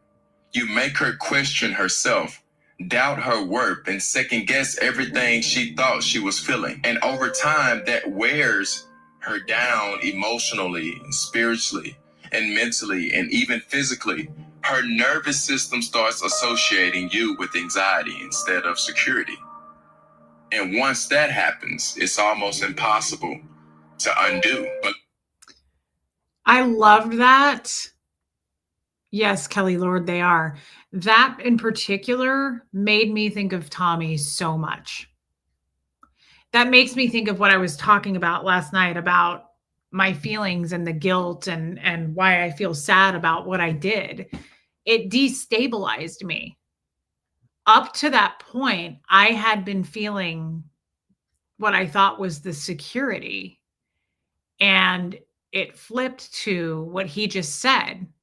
It made the whole bottom fall out, right? And I fought and I was at war with myself about it, and I felt so destabilized. And it's not that I did it wrong. I don't think I did the wrong thing, but it made me have these thoughts of like just pain and heaviness and I love that word, destabilized. I felt, yeah, false security, totally, Lisa White. Yeah. I love that guy. I know. I need to find out more about him, but I love him. I really, really love that guy. And it's so true. And I think the first one that we played was really, really something. Did Fred make you feel stable and secure? 100% of the time. Safe, stable, and secure. Yes. And Tommy made me feel that way in the beginning. And it flipped so much so quickly that I had no choice but to do what I did. And I think it was the right thing to do. I think I just still struggle with it because there's so many emotions involved in it. Still to this day, like there was so much that flip-flopped on its side and it destabilized me. It really did, and I did what I thought I had to do in that moment. I wasn't thinking about anybody else. I was thinking about me and I was thinking about Huxley. I was not thinking about other people. I was thinking about the two of us. And I don't know, Kestrel. I couldn't give you an exact. Yeah, I typed it right, Lori Lee. It's JJ, JAY, not J, letter J, letter J. It's JAY. Yeah. I think so too, baby steps. But I think that's why I struggle with myself on that. And I talked a lot about that in therapy today, and I think it's perfectly okay. At least it should be okay. Cliff Ann, absolutely yes. 100% yes. I think it's okay to come onto my channel and hopefully that doesn't upset some of you. That I struggle with how I feel about that. Of course I do. It was a gaping hole, right? And it just flipped. The whole script flipped. And so, I understand that some people can't understand that, but I wouldn't expect you to either. I'm not asking you to understand it. I'm just telling you where I stand. I'm telling you to hear me. Just hear me. I'm not asking for a solution. I'm not asking for people to be like, "But what about all those people?" Right? I get it. I'm glad that it's out there. It's just that I struggle because I don't get off on causing harm. And I realize that some harm is probably necessary, right? Like it's probably a necessary thing, but I don't enjoy it. And I feel thoughts of pain and heaviness when I think about it. And I don't know that that makes me a bad person. I don't know that that makes me wrong. I think what would have made me a bad person was to do nothing about it, honestly. Yeah, I was in protection mode, right? I was in protection mode. And so I don't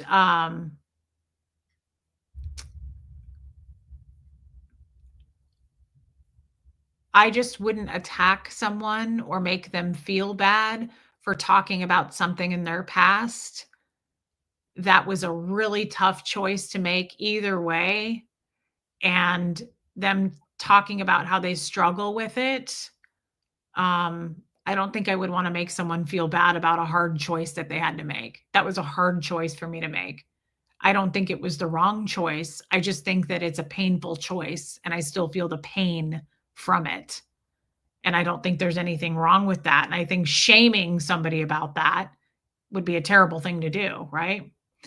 Thank you, baby steps. Time Mark says it's also not right to hold not wait. It's also not right to hold you responsible for what was done to others. That's not your problem. Well, I don't know that people are how could you hold me responsible for something that he did? I mean, I don't know that other people are doing that. If they are, that doesn't make any sense. I mean, people do crazy shit, but yeah, I hope no one's doing that. How could I be held responsible for something that he did? I don't know. Um, this is true too. Survival mode. Never judge yourself harshly when that much fear is involved. There was a lot of fear involved, Lumen. A lot.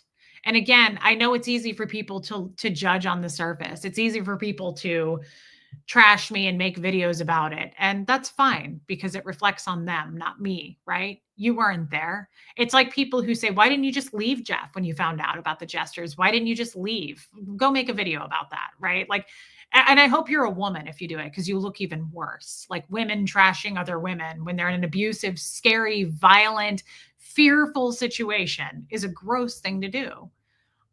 Do you think Tommy did the best he could? I don't think he had the capacity to be better after all his issues. So sad. Your thoughts? The best he could in what situation? What do you mean? Do I think he did the best he could? What? Like overall? I think that's kind of a big question, but I think that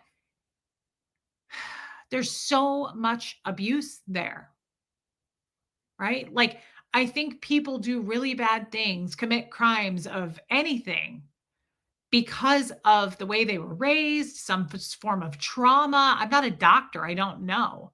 But I think we all do the best that we think is right, but that may not be our best, could be our worst, right? Like I think it depends on the person. But I mean,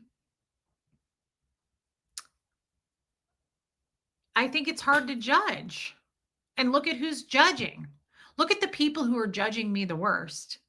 One of them is literally a Nazi racist. Like that's a person who makes videos about me every day. A Nazi racist is judging me and what I did with Tommy.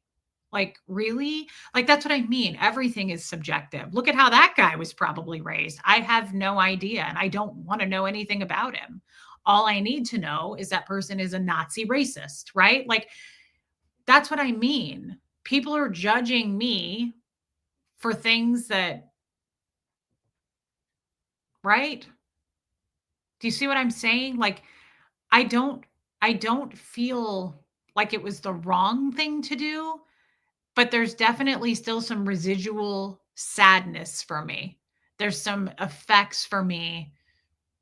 Um, yeah, and that's the other thing is I don't know that I even know him, Tommy. I don't know what's true and what's not. I don't know his real background. None of us probably do. But I know that there's probably some abuse there. And I think that's sad. And I think that we should all try to have some understanding for why people are the way they are. Not everybody's a drug addict or a criminal or violent, right? But I think everybody has something. And there's probably some form of trauma or abuse in all of our childhoods. And I can't cry for everyone, but I can make a little bit of space and try to understand instead of making hate videos about them. Like, that's just trashy to me. It's just trashy to me. Oh, true to it for sure. Lisa White, I'm really glad you're back. Wow. Lisa White, thank you. That's a really nice thing to say. Yeah, he's a product of his environment, probably so. And I'm glad. No, Martin. I'm glad that I'm not a part of it anymore. I'm glad that I'm looking at it now like you guys are, like an outsider, right? I'm not stuck in it anymore. I can see it for what it is. It was extremely toxic. It was dangerous. I'm glad that it's out there and that my hands are clean of it. I don't want to be a part of it. I never wanted to be a part of it. And I was thinking about that. That's one of the reasons, too. I remember thinking that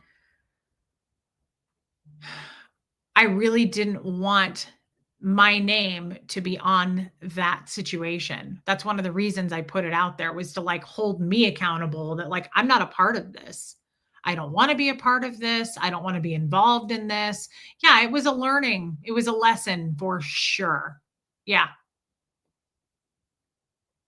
I think people need to be careful when calling someone out, Ty Mark. I think they absolutely do, but they won't be, right? They won't be.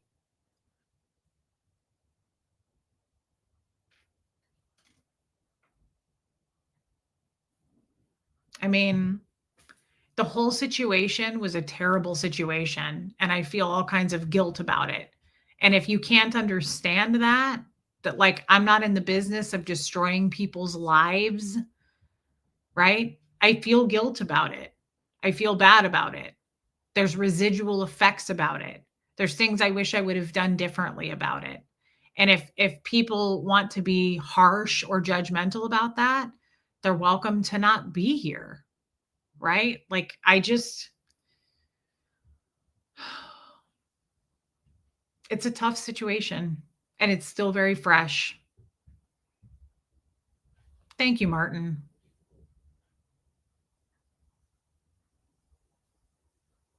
Yeah, Candace, I understand. Yeah, true to it. It's a sad situation. The whole thing is a sad fucking situation. It was a sad turnout for all of us. It really was. And I really, really loved that man. And that didn't change. It was just a big disappointment. It made me very sad. So, the only thing that I don't like is people who want to judge for major catastrophe situations. And I consider that just like my marriage to Jeff was like such a hard thing to balance. It was such a tough, the gestures, that was such a hard situation. And I love people who come out and just go like, why didn't you do that? It's so judgmental. You weren't there. You may think you were there because you watch YouTube. You weren't there. You don't know how hard that was. You don't know the fear that was involved. And I'm not in the business of destroying people. I don't want to do that. Yeah, true to it. Yeah, I do, honey Lou. It's sad, whatever it is. People who are criminals don't go grow up wanting to be criminals, right? People who are addicts don't want to be addicts, and it makes me sad. It makes me try to see them more clearly and see that they have trauma in their background and not make fucking hate videos about them. Like that's just trash and gossip. What do you mean, Anita Card? Can you be more specific? If I would have done something differently, I probably would have had better communication with him. I would have been more true to myself and with him. I don't like being sneaky. I would rather be right up front with things. And I wish that I had been more upfront with things. But yeah, gossip is not, it's just trashy, Shelly. And it's not for me. I just don't like doing that to people. I don't want to hurt him. And I have already hurt him enough. I'm not trying to hurt Tommy.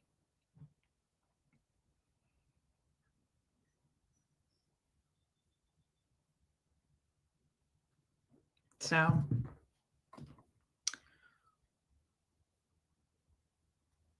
yeah, Linda.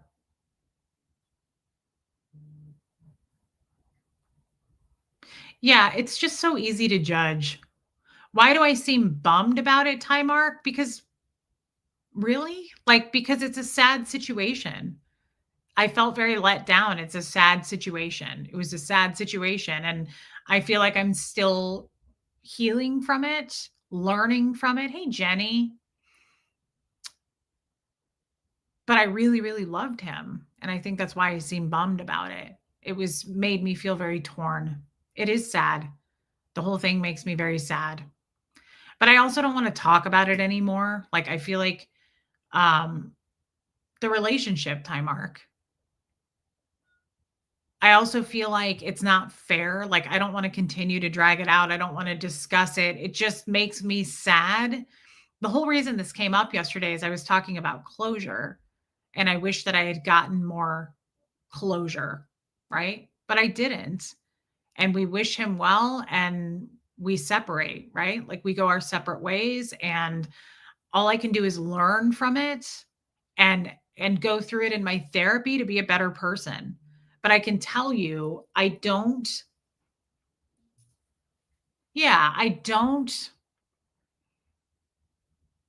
have a channel where I trash people and gossip about people and expose people and guess what I have the tea on. I don't do that. I don't go, "Oh, my views are down, time to trash somebody." Like, I don't do that. I don't do that. There's plenty of other channels that do that, and I don't want to do that. I don't wanna be that channel. And that's why I say I took the video down because I don't feel good about it. I just wanna move on with my life and be done with it. So, this got dark again. It's just I feel like it makes me feel heavy and solid when I talk about it. So maybe it's best not to anymore. Hey, Angel K, there's nothing else to say. Hey, Sandra. Thank you, Sandra. Hey, Joy Forbes. There's nothing else to be said about it. I feel like it doesn't have a pulse anymore and it's a dead horse. Like my feelings are out how I feel about it. I have to pick up the pieces more on just the guilt that I feel about it, that weighs on me, the sadness that I feel. He's a human being and I loved him. And if you can't understand that, yeah, that's my closure now. Like if you want to hate me for that or feel like I should have handled it differently because says you, right? Like I can't do anything about that. That's your point of view and go make a fucking video about it. I don't know. Yeah, all I can do is work on me. Not really, Ty Mark. Not really. So, yeah, Jenny, it's a dead horse. It's a dead horse. Thank you, Shelly. Love you too, true to it. But I love you guys. And yeah, I mean, but that's the other thing is I'm also not going to not talk about things. Like that's what this channel is. It's a lot of healing. We talk about things. Thank you, Jojo. And I'm not ashamed of it. That's one thing that needs to be known. I'm not ashamed of it. We should normalize this stuff, talking about our feelings, talking about things that we may feel guilt about or some sort of regret about, like without people making us feel like shit about it, right? Like shining light on things. That's what I tell Huxley. Talk about anything you want to talk about, right? It's okay to cry. You don't need to be ashamed. Like, I'm sick of people who fucking shame people for how they feel about stuff. Right? This is my point of view. It's my story. It's my pain. Like, fuck yourself if you want to be like, well, why didn't you do this? You should have done that. Why are you feeling guilty about this? You shouldn't feel bad about that. Like, I disagree strongly. Thank you. This is my channel. And I'm going to feel my feelings. That's the problem is like, we just overanalyze and overthink things. We don't actually feel through the feelings. It's okay to feel through them. It's okay to admit that you're sad about something or you regret something or you feel guilty about something. And just because people try to shame and bully us into going, well, you didn't do it right and you shouldn't have done that. And it's weird to me that you feel that way. Fuck off. I don't care. I didn't ask how you feel. In all fairness, this is a safe space. And it's not always going to be full of laughs. There are heavy things that we are working through here, right? You don't have to be here. There's a lot of haters watching right now. That's on them. I can say whatever I want here. This is my safe space to say it. I'm not on somebody else's fucking platform. I'm on my own. And I like it that way. And if we lose more people, then we lose more people. They weren't meant to be here, right? But I think it's perfectly normal. And it's like what I say to my son. Say anything you need to say. Feel whatever you need to feel. And sometimes doing the right thing can be painful. And it's okay to talk about that. It's okay to cry about that, right?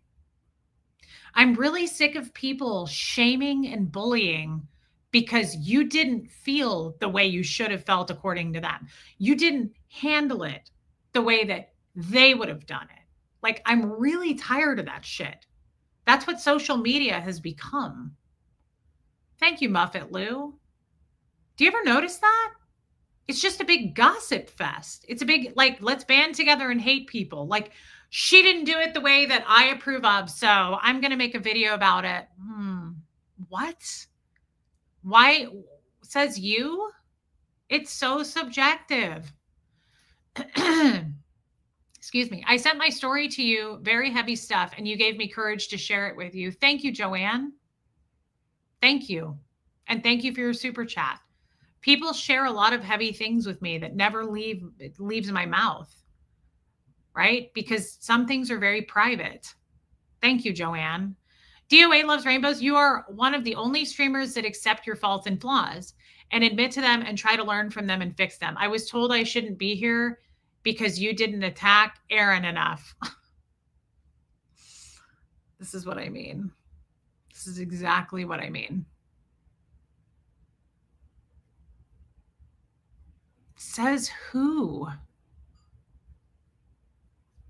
This is why I don't stream with anybody anymore. Because that's what it's become. Thank you for being here, DOA Loves Rainbows, and you're always welcome here. But I am going to do what I feel is the right fucking thing to do, and I'm going to say it. And I'm not going to be afraid to say it. And I'm not ever going to attack Aaron Smith Levin. That will never come out of my mouth. You won't ever hear it on this channel if that's what you're looking for. I'll never fight him. Whether I speak to Aaron ever again, I may never talk to him again. I probably won't. The likelihood is that we won't speak again. I will always be grateful for what he did for me and for my kid. There's no way I would attack Aaron. Other people can attack Aaron. Other people may attack Aaron. I won't do it. One, because I don't attack people. We don't all have to fucking get along. That doesn't mean we have to fucking make hate videos, you guys. I wish some people could understand the difference.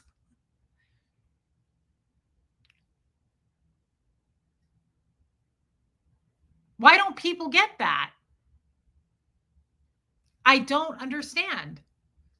We may never speak again. That doesn't mean I'm going to make hate videos. I don't do that here. And Aaron did something.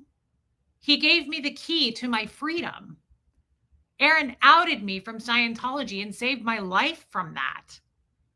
Hate him all the fuck you want. I don't care what people's opinion of Aaron is. I don't care. We can't control what other people do and think. I don't care what other people's opinion of me is, right? But for people to feel like, that's the thing. It's like she doesn't talk about Scientology enough. She talks about Scientology too much. She doesn't attack Aaron like she should. It's just bizarre. You are not God. Nobody has that kind of power. And the fact that you feel so entitled that you should have that kind of power,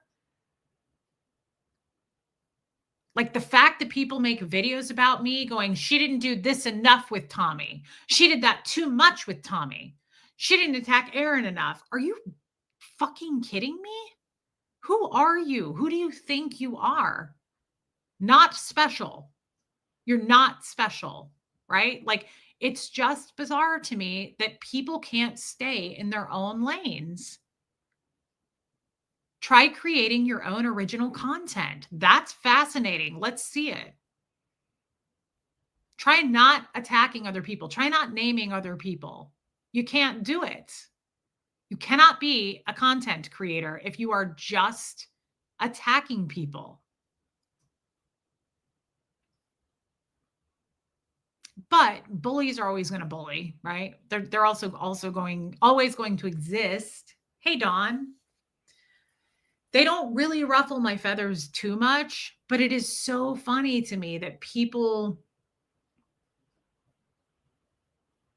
treat this like it's some soap opera. These are real people. Why would I attack Aaron? Because you don't like him? Is that a good enough reason for me?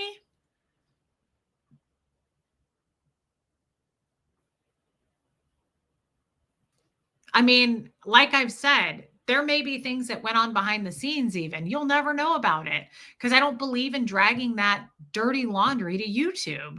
That's so stupid. We're adults.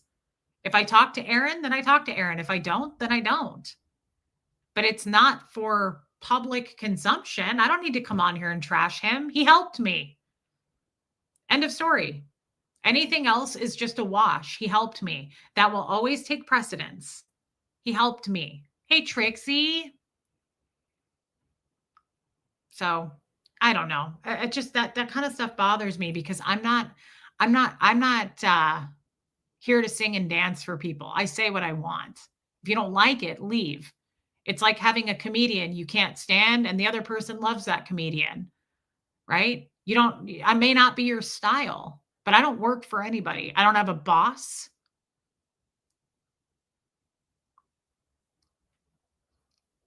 Absolutely. That's fair, Tommy. If that's the truth, could you please stop saying my name on your channel, please? I don't talk about you, Reese. Every time you do this, I get a new rash of shit. Please stop talking about me. Absolutely, and that's fair. I apologize. I will not talk about you anymore. I think that's fair, and I understand. We wish you well.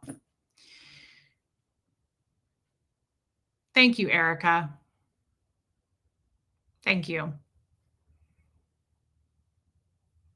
Yeah, Linda Perales, and that's okay. Tommy has every right to say, please stop talking about me. I think that's totally fair. I'm not here to trash Tommy. I'm not here to make him look bad. And I won't allow anybody here to trash him. I don't think we should be talking about him, and I apologize for bringing him up. That's fair.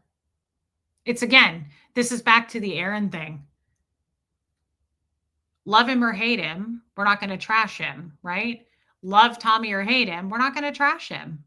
I'm just not. I don't want to hurt people. So I think that's fair. Yeah, let Tommy rest. Leave the guy alone. I agree. He's gone off into the sunset, and I don't want to start a war with him. At the time when pushed, you did say Aaron Smith Levin did cross the line, and you did not agree with his treatment of women, particularly Jenna, but that was as far as you were going with that. Well, it's not my business. And I wish people would take that road more often. But it's unfortunate that so many other content creators do exactly that. They dip into other people's business. It's not my business. It's as simple as that. It just isn't. That's his fucking life. That's a life, guys. And he may not live it the way we would live it. But it's still not like, this is what I mean. Is it my place to do a video on that? Why? Because I'm God? Says me? No, it's not. And that's why I get so annoyed with these people that don't even know me making videos about me. Says you? Fuck off. How about that? Like, fuck off. Well off into the forever. That's how I feel about that. Yeah, it's different because Tommy and I were in a relationship. Aaron and I were not, right? But Aaron and Jenna are adults and they're not in my life. So I'm not going to comment on people that are not even in my life. It doesn't make any sense. Am I going to give my viewpoint on two fucking adults and their relationship? No. And that's what a bunch of other creators are doing to me and Tommy. Let me give you the rundown on what I think of Reese and Tommy, even though I don't talk to them and I'm not in their life. Fuck off. Right? I get it, Kim is blue. I hear ya. So, other creators take your comments and make full videos, which brings more crap. Yeah, Kestrel. Well, we can't control that, right?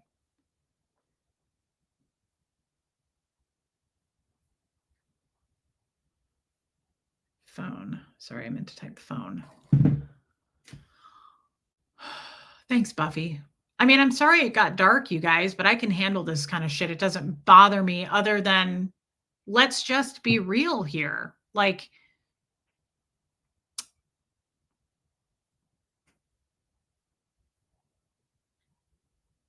it's okay for people to make videos about me and Tommy all day long. But that's a great point. They don't make videos about their friends and their relationships, right? That's why it's like, stay in your own fucking lane. Just stay in your own lane. Try making your own original content. You can't do it. So you got to do it on me, right? Thank you, Bumblebee. That's a very nice thing to say. My friend is funny. So, guys, I'm sorry it got dark. I'm sorry it got weird. I'm going to honor his request. I think that's fair. I don't want to talk about Tommy anyway. It hinders my healing. There's nothing else to say about it. And I want to leave the guy alone. I want to leave it alone at this point. There's nothing new. There's nothing new there, and it needs to be left alone. And bringing it back up is not good for me, and it's obviously not good for him. So I'll let other people be assholes about that, but I'm not going to be. And I'm sorry it got dark and it got weird, but it's real life. This is real life stuff. Real life is not always funny. Yes, Ty Mark. Thanks, Mrs. Hunty. Real life stuff is kind of what this channel's about. And I deal with it very well. I think it's appropriate. The ones we've been doing, Puka Vista, we do all kinds of shows, right? Katie Did It said, you have always done your show about your experience since day one and with respect to others. Yeah. Thank you, baby steps. Love you too, Susan P. Mods, thank you for being here. It's not always shiny. It's not always funny. There's a lot of pain in this world. I love you, Donna Lane. There's a lot of pain in this world. And I can't always come on here and sing and dance for you guys. Sometimes it gets very real. Love you, Jamie Palmer. You know, and I feel like, yeah, we can do that this weekend, Buffy. I feel like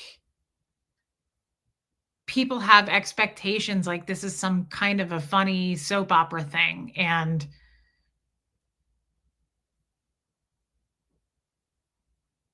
we know you can handle it, but yes, it's just not that interesting for us that watch you every time.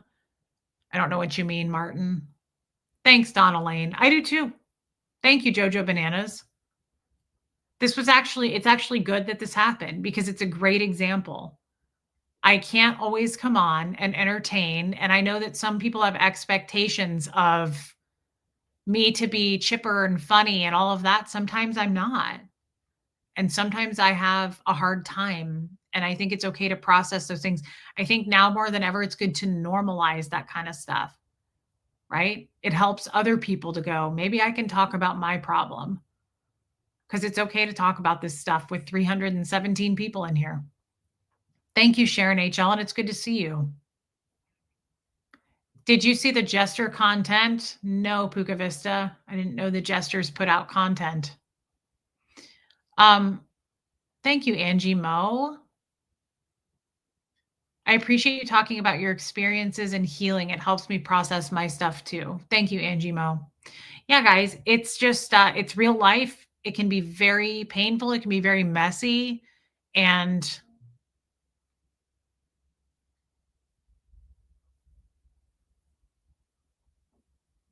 well, who I don't know. See, here's the only problem here, DOA loves rainbows. You're saying a lot of they, right? You're doing a lot of they. They want you to do this. They want you to do that. I don't know who they are, nor do I care.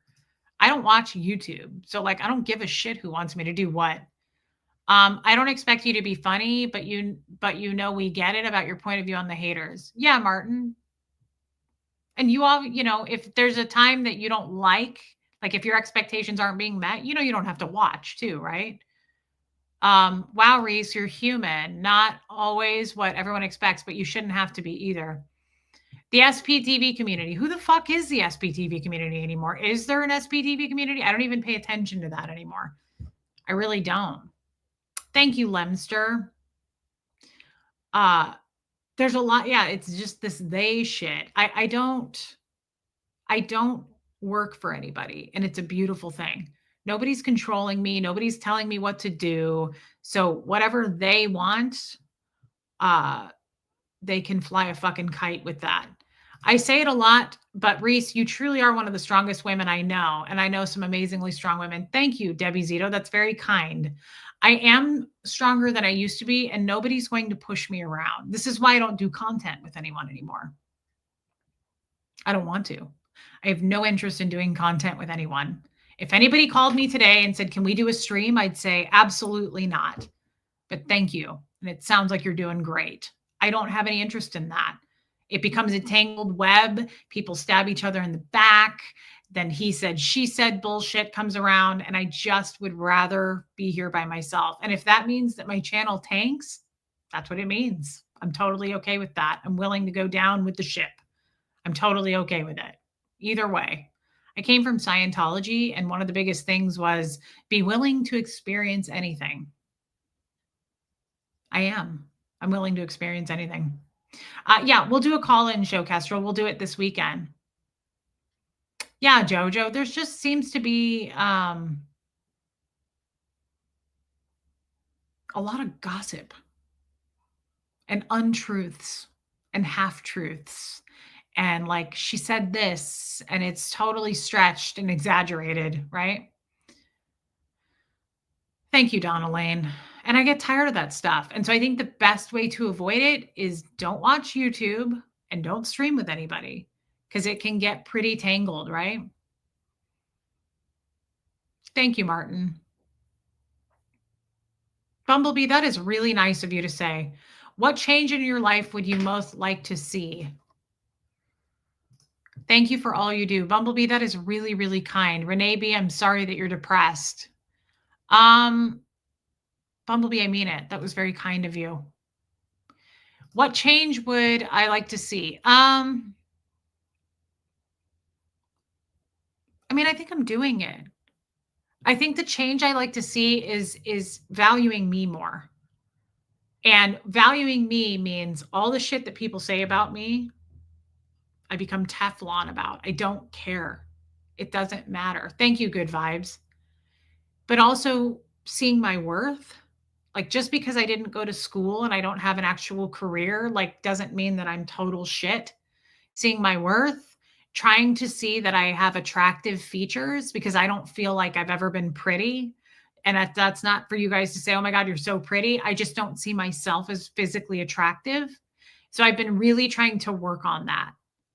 So those are the changes I'd like to see because the other thing is I'm raising a child by myself. He doesn't have a dad in his life, right? I have to set those examples. So if I let all the hate get to me and I call myself ugly all day, that's what he's seeing. That's the example I'm setting. And I want him to be with a very strong woman, a woman with self esteem and self worth and values herself greatly, that's worked on herself.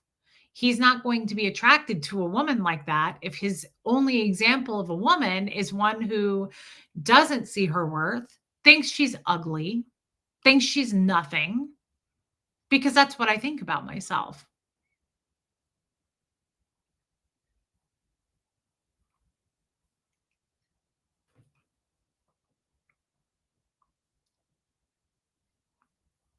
And you guys helped me a lot to try to reverse that. But I feel that way. That's my foundation is that I don't have any worth. I've amounted to nothing. I'm going to be 41 in 3 weeks and I have nothing to show for it. And that's how I feel. That's the ground that I stand on. I'm not attractive and I have nothing to show for anything. I'm divorced again and I live in a shitty, tiny little place and poor me, poor me, poor me. I'm not doing that. Hey, Margie Barr, I have to look at the positives in this and I have to be stronger than that. And I have to know that I pay my own bills. I'm supporting my child and me. I'm making it work and I'm going to find myself attractive. And I will be able to buy a house again one day and all of those things. I have to try to believe those things. So that's what I would say that I am working on the most. Scientology did not destroy me. I'm still here. I'm still standing. Bullies and haters and gossiping, stupid fucking women that band together to hate me. That doesn't matter. In the grand scheme of life, that doesn't matter. Life goes on. We have to pull ourselves up out of that. They're nobodies. They're full of opinions that don't matter. Thank you, Dee. This is not a question. With everything you've gone through, you've come through it stronger than itself is a lot. Thank you, Jan. Thank you, Marie Mary, and I agree. I have my freedom, yes, and I have my son. And those are the things I focus on, not the things I don't have, not the things I wish I had. Because I have more than I've had in a very long time. And that's what I was trying to say. That's why I will never hate Aaron for SPTV or whoever is asking me to do that. He handed all of this to me by accident. I have my freedom. I'm going to be thankful and very grateful every day for that. So, a YouTube channel with over 100 something loving people tuning in every day isn't as good as an education. Hey, Brian Boland. No, it's incredible. It's one of the things I'm grateful for every day, Martin. But no, I don't have a degree. I don't have something to fall back on, right? Like like I said the other day, like I'm not like some attorney where I can go, well, at least I have my career. No, my YouTube channel is my love, the thing I love the most. These people are what I love the most. It's very therapeutic for me. It's very healing, but I don't consider this like I'll do this even if I make zero money, right? Is what I'm trying to say. This isn't for the money. It's for my happiness, and it brings me health, makes me feel good about myself, right? And I know I'm helping others. Alicia, you are beautiful, and I'm proud of you for more things than I can express. I love you, my friend. That is so kind, and I'm happy to see you. You know, it's weird. I was going to text you this morning. I was like, I haven't talked to you in a while. Thank you, Alicia. Thank you for your giant super chat. And I really, really appreciate that. You've been with me forever, and I love you. Thank you, Alicia. That really means a lot to me. Thank you for your huge super chat. Huxley and I are very grateful for that. Thank you. And it is the best accident ever. And yes, Ellie, I'm aware that I can take classes online if I want. I don't want to. That's where the self-worth thing comes in. I have a lot of PTSD when it comes to studying, reading books. I have a really hard time with from coming in out of Scientology. And it's just not something that I feel strong in doing right now. So maybe one day, but I highly doubt it. Like education, I really shy away from. I'm embarrassed all the time to be like, I don't know what that means. I was talking to a friend yesterday, and she was saying a few things to me. And by the time the conversation was over, I had stopped her 3 times to say, I don't know what that word means. I don't know what that means. I'm sorry. And it's embarrassing, but like she's a friend for a reason. I didn't feel ashamed of it, but it's like, that's what I mean. I'm not educated in any way. And it's a soft spot for me. It makes me feel dumb. Yes, but other people couldn't do this. I couldn't do this, and I don't know anyone who could. That's a real thing, you know. It's like real actual value in the world that gives something unique. Martin, I totally appreciate you saying that. And I hope that I have this channel forever. And I hope that it brings me money forever. I'm not ashamed to say that. I hope that I get sponsorships. Like, I hope that the views pick up and I get paid on those. I'm not relying on people, though. I'm here because I hold myself accountable with this community of people that have been with me forever. Some of them are new and haven't been with me forever, and I value them just as much. But this means everything to me. This is what gets me out of bed. I was severely depressed coming out of Scientology. This channel means everything to me. Everything. These people mean everything. That's why bullies and haters don't really get to me, because I'm like, you can't take away what we have here. They want to, they attempt to, and they'll chip away 10 at a time, but not everyone's ever going to leave. Love you too, Brian Boland. I'm glad you're here. So I know that got dark, but I'm kind of glad it got dark. And I'm glad that Tommy came in here. I'm glad that he showed himself. And I think it's perfectly fair for him to set up a boundary and say, hey, don't discuss me anymore. I think that's fair. We don't know what he's struggling with, right? And I don't want to make things worse for anyone. And I think that's fair. And I will honor that boundary. Your YouTube channel is like a peaceful tropical oasis in the middle of a tumultuous, dangerous ocean of turmoil. There's so much nasty, bitter backstabbing going on in that ocean. It's safe in here. We don't swim with the other sharks. It's that cut and dry. If you're going to swim with the sharks, don't bleed. And I have chosen not to swim with the sharks anymore. I swam with the sharks for 38 years, and I am not going to make that mistake again. Right? I want to bleed when I feel like fucking bleeding. I think it's okay to bleed. I want to normalize it, not be ashamed of it, and not make other people feel ashamed of it. So I appreciate you saying that. DOA loves rainbows. This is a safe space, and we don't swim with the sharks here. That's what it is.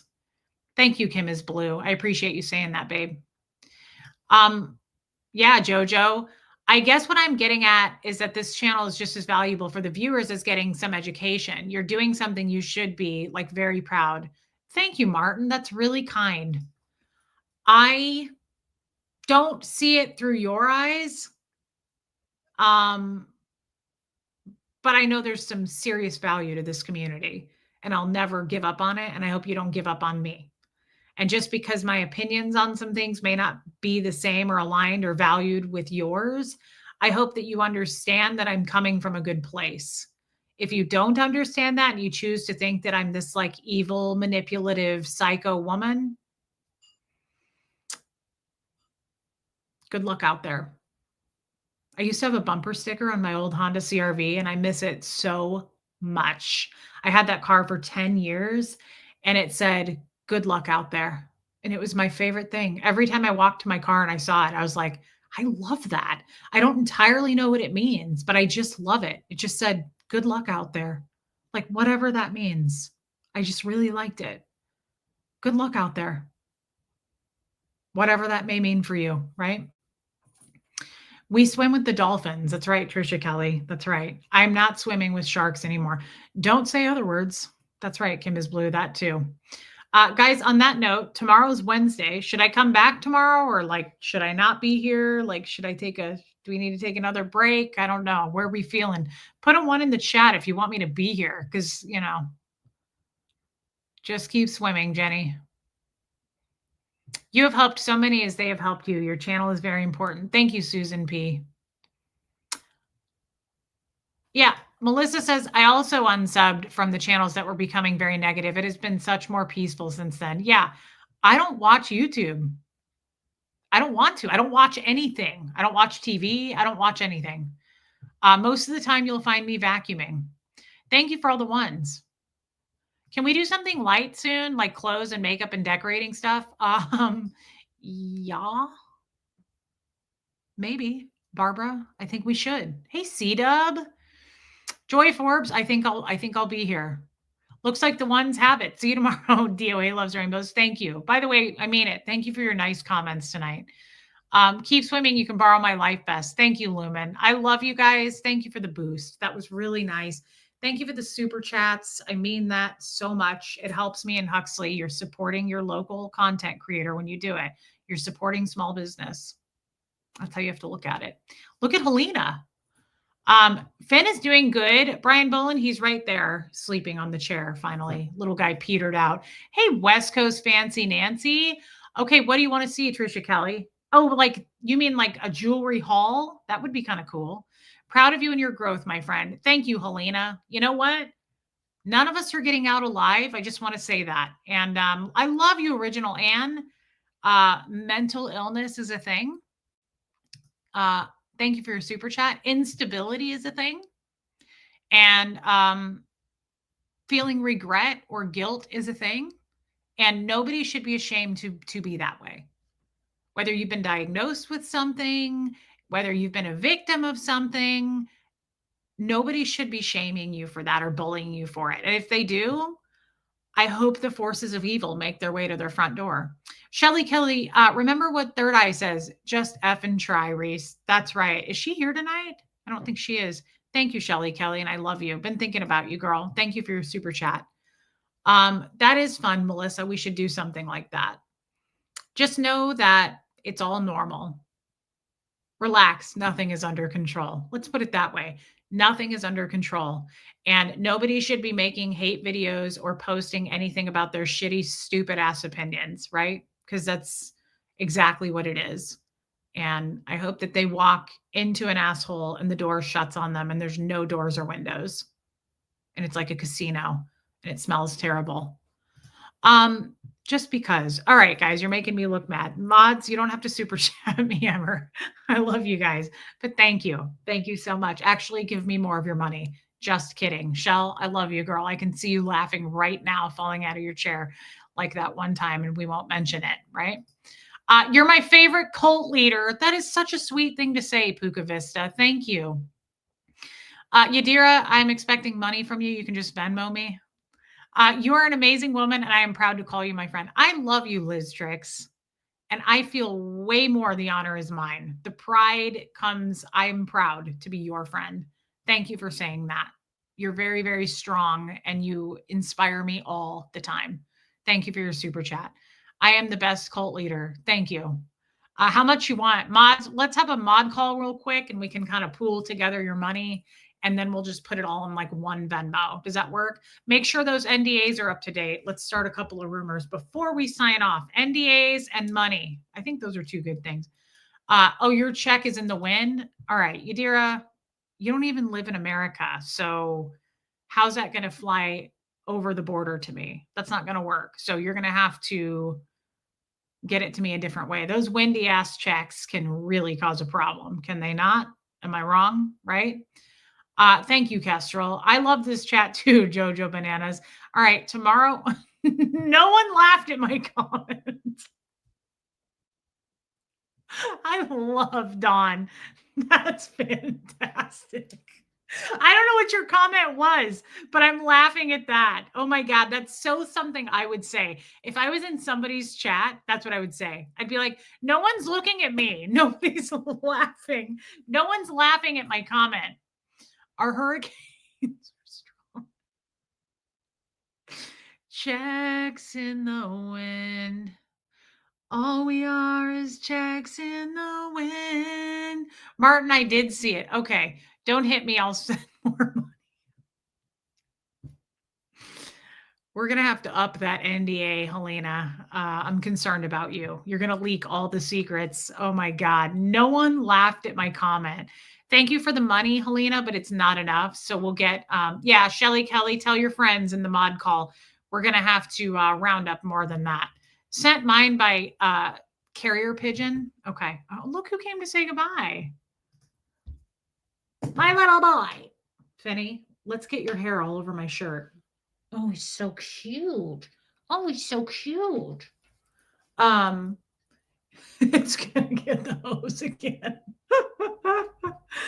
Money, money, money, money. Yeah, guys. I mean, I forgot I was a grifter. Might as well just put that out there. I carried a watermelon. I get that. Kim is blue. Great. Showing your pussy for money again, Brian Boland. That's the comment of the night right there. I don't know what Don's comment was, but that's hilarious. Oh my God.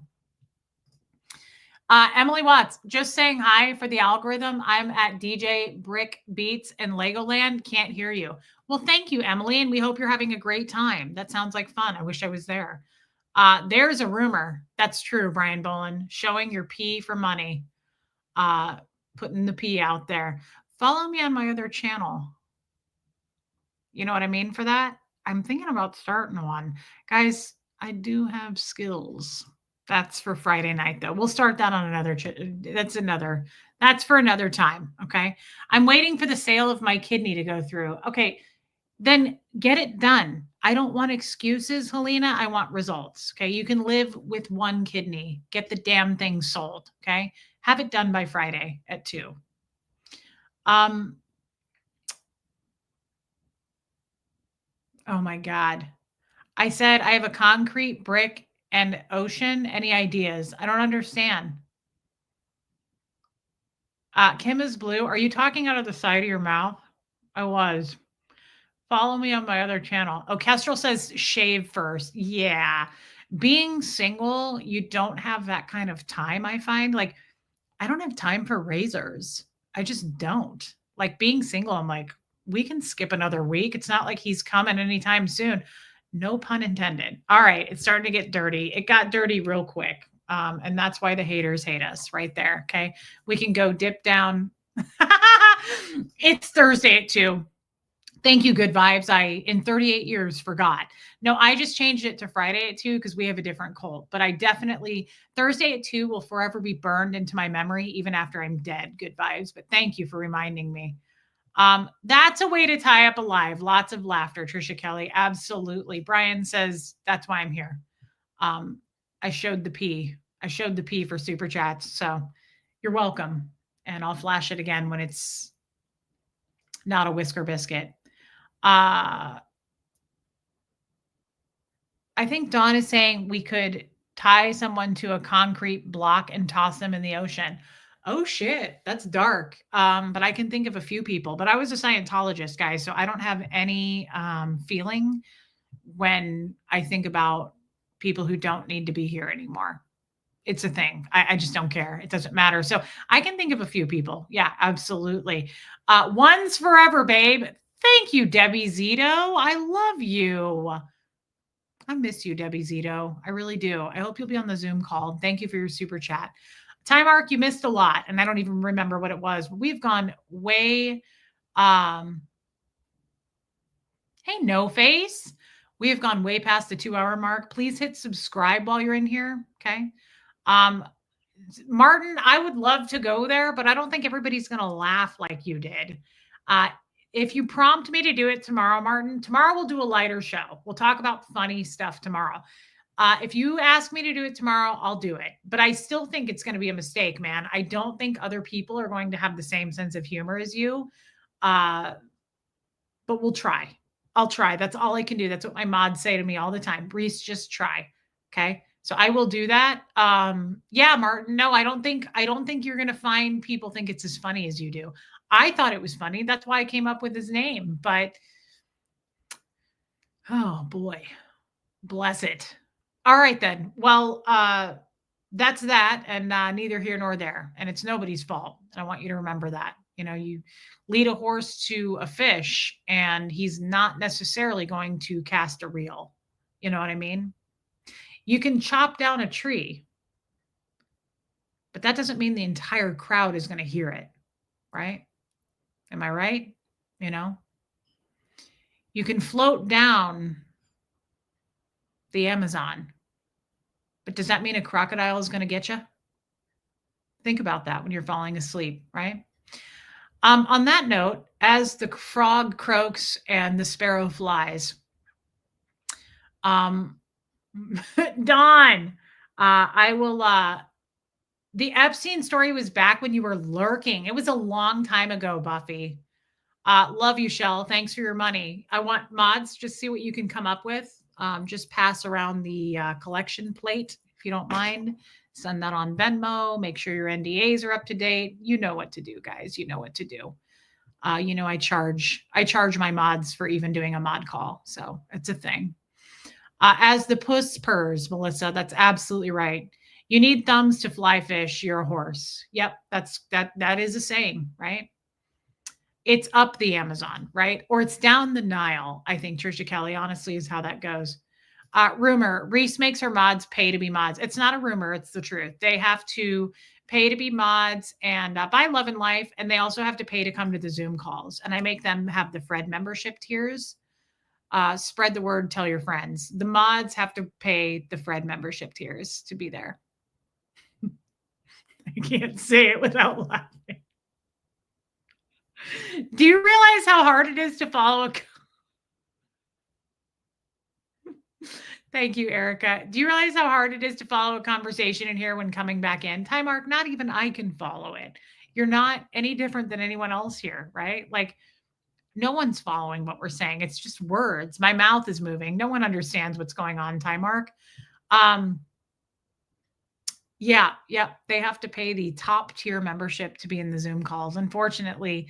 So if you want to apply to be a mod, it's a serious process and lots of background checks, lots of NDAs, pages of NDAs, and you have to join the Fred membership. And you also have to super chat me And at every mod call, you have to pool your money together and Venmo me. It's a thing. It's just a silly little tradition that we started. And they wanted to keep it going. They love it. They're happy here. They love it. They like being domesticated like that. Big financial. Yeah. Tithing, collection plate. Yeah. We call it tithing. It softens it a little bit. But Yadira, you are due this month. So I kind of wanted to remind you, but my mods do have to tithe. Mm-hmm. It's worse when you go back to the Zoom when you take a break in between, Armine. Amen. That's a fact too, girl. And I love you guys. I heard the mods have to do the Purif. Who told you that? Oh, if you heard that from one of my mods, they signed an NDA saying they wouldn't say it. So if that leaked from them, yeah, they do have to do a Purif. It's a little bit of a spinoff from Ron's Purif. This one is a much more of a regimented routine. They have to snort some blow, but yeah, it's worth it and it's the right thing to do. I find when you mix it with the niacin, we gotta go. It's starting to get silly. It's loopy. We went from dark to ridiculous. Rachel, it's good that you're late. Don't go back and replay this. I honestly may take the whole fucking stream down. I never understood what the top membership gave us. I got the one with the Zoom call. The top membership is the Zoom call, dude. The top two. There aren't any Crocs in the Amazon. Cayman and piranhas. Well, how would I know that, Amy Edge? I'm glad you know. I didn't know. In today's chat, all I know is the mods are getting a worse deal than I do.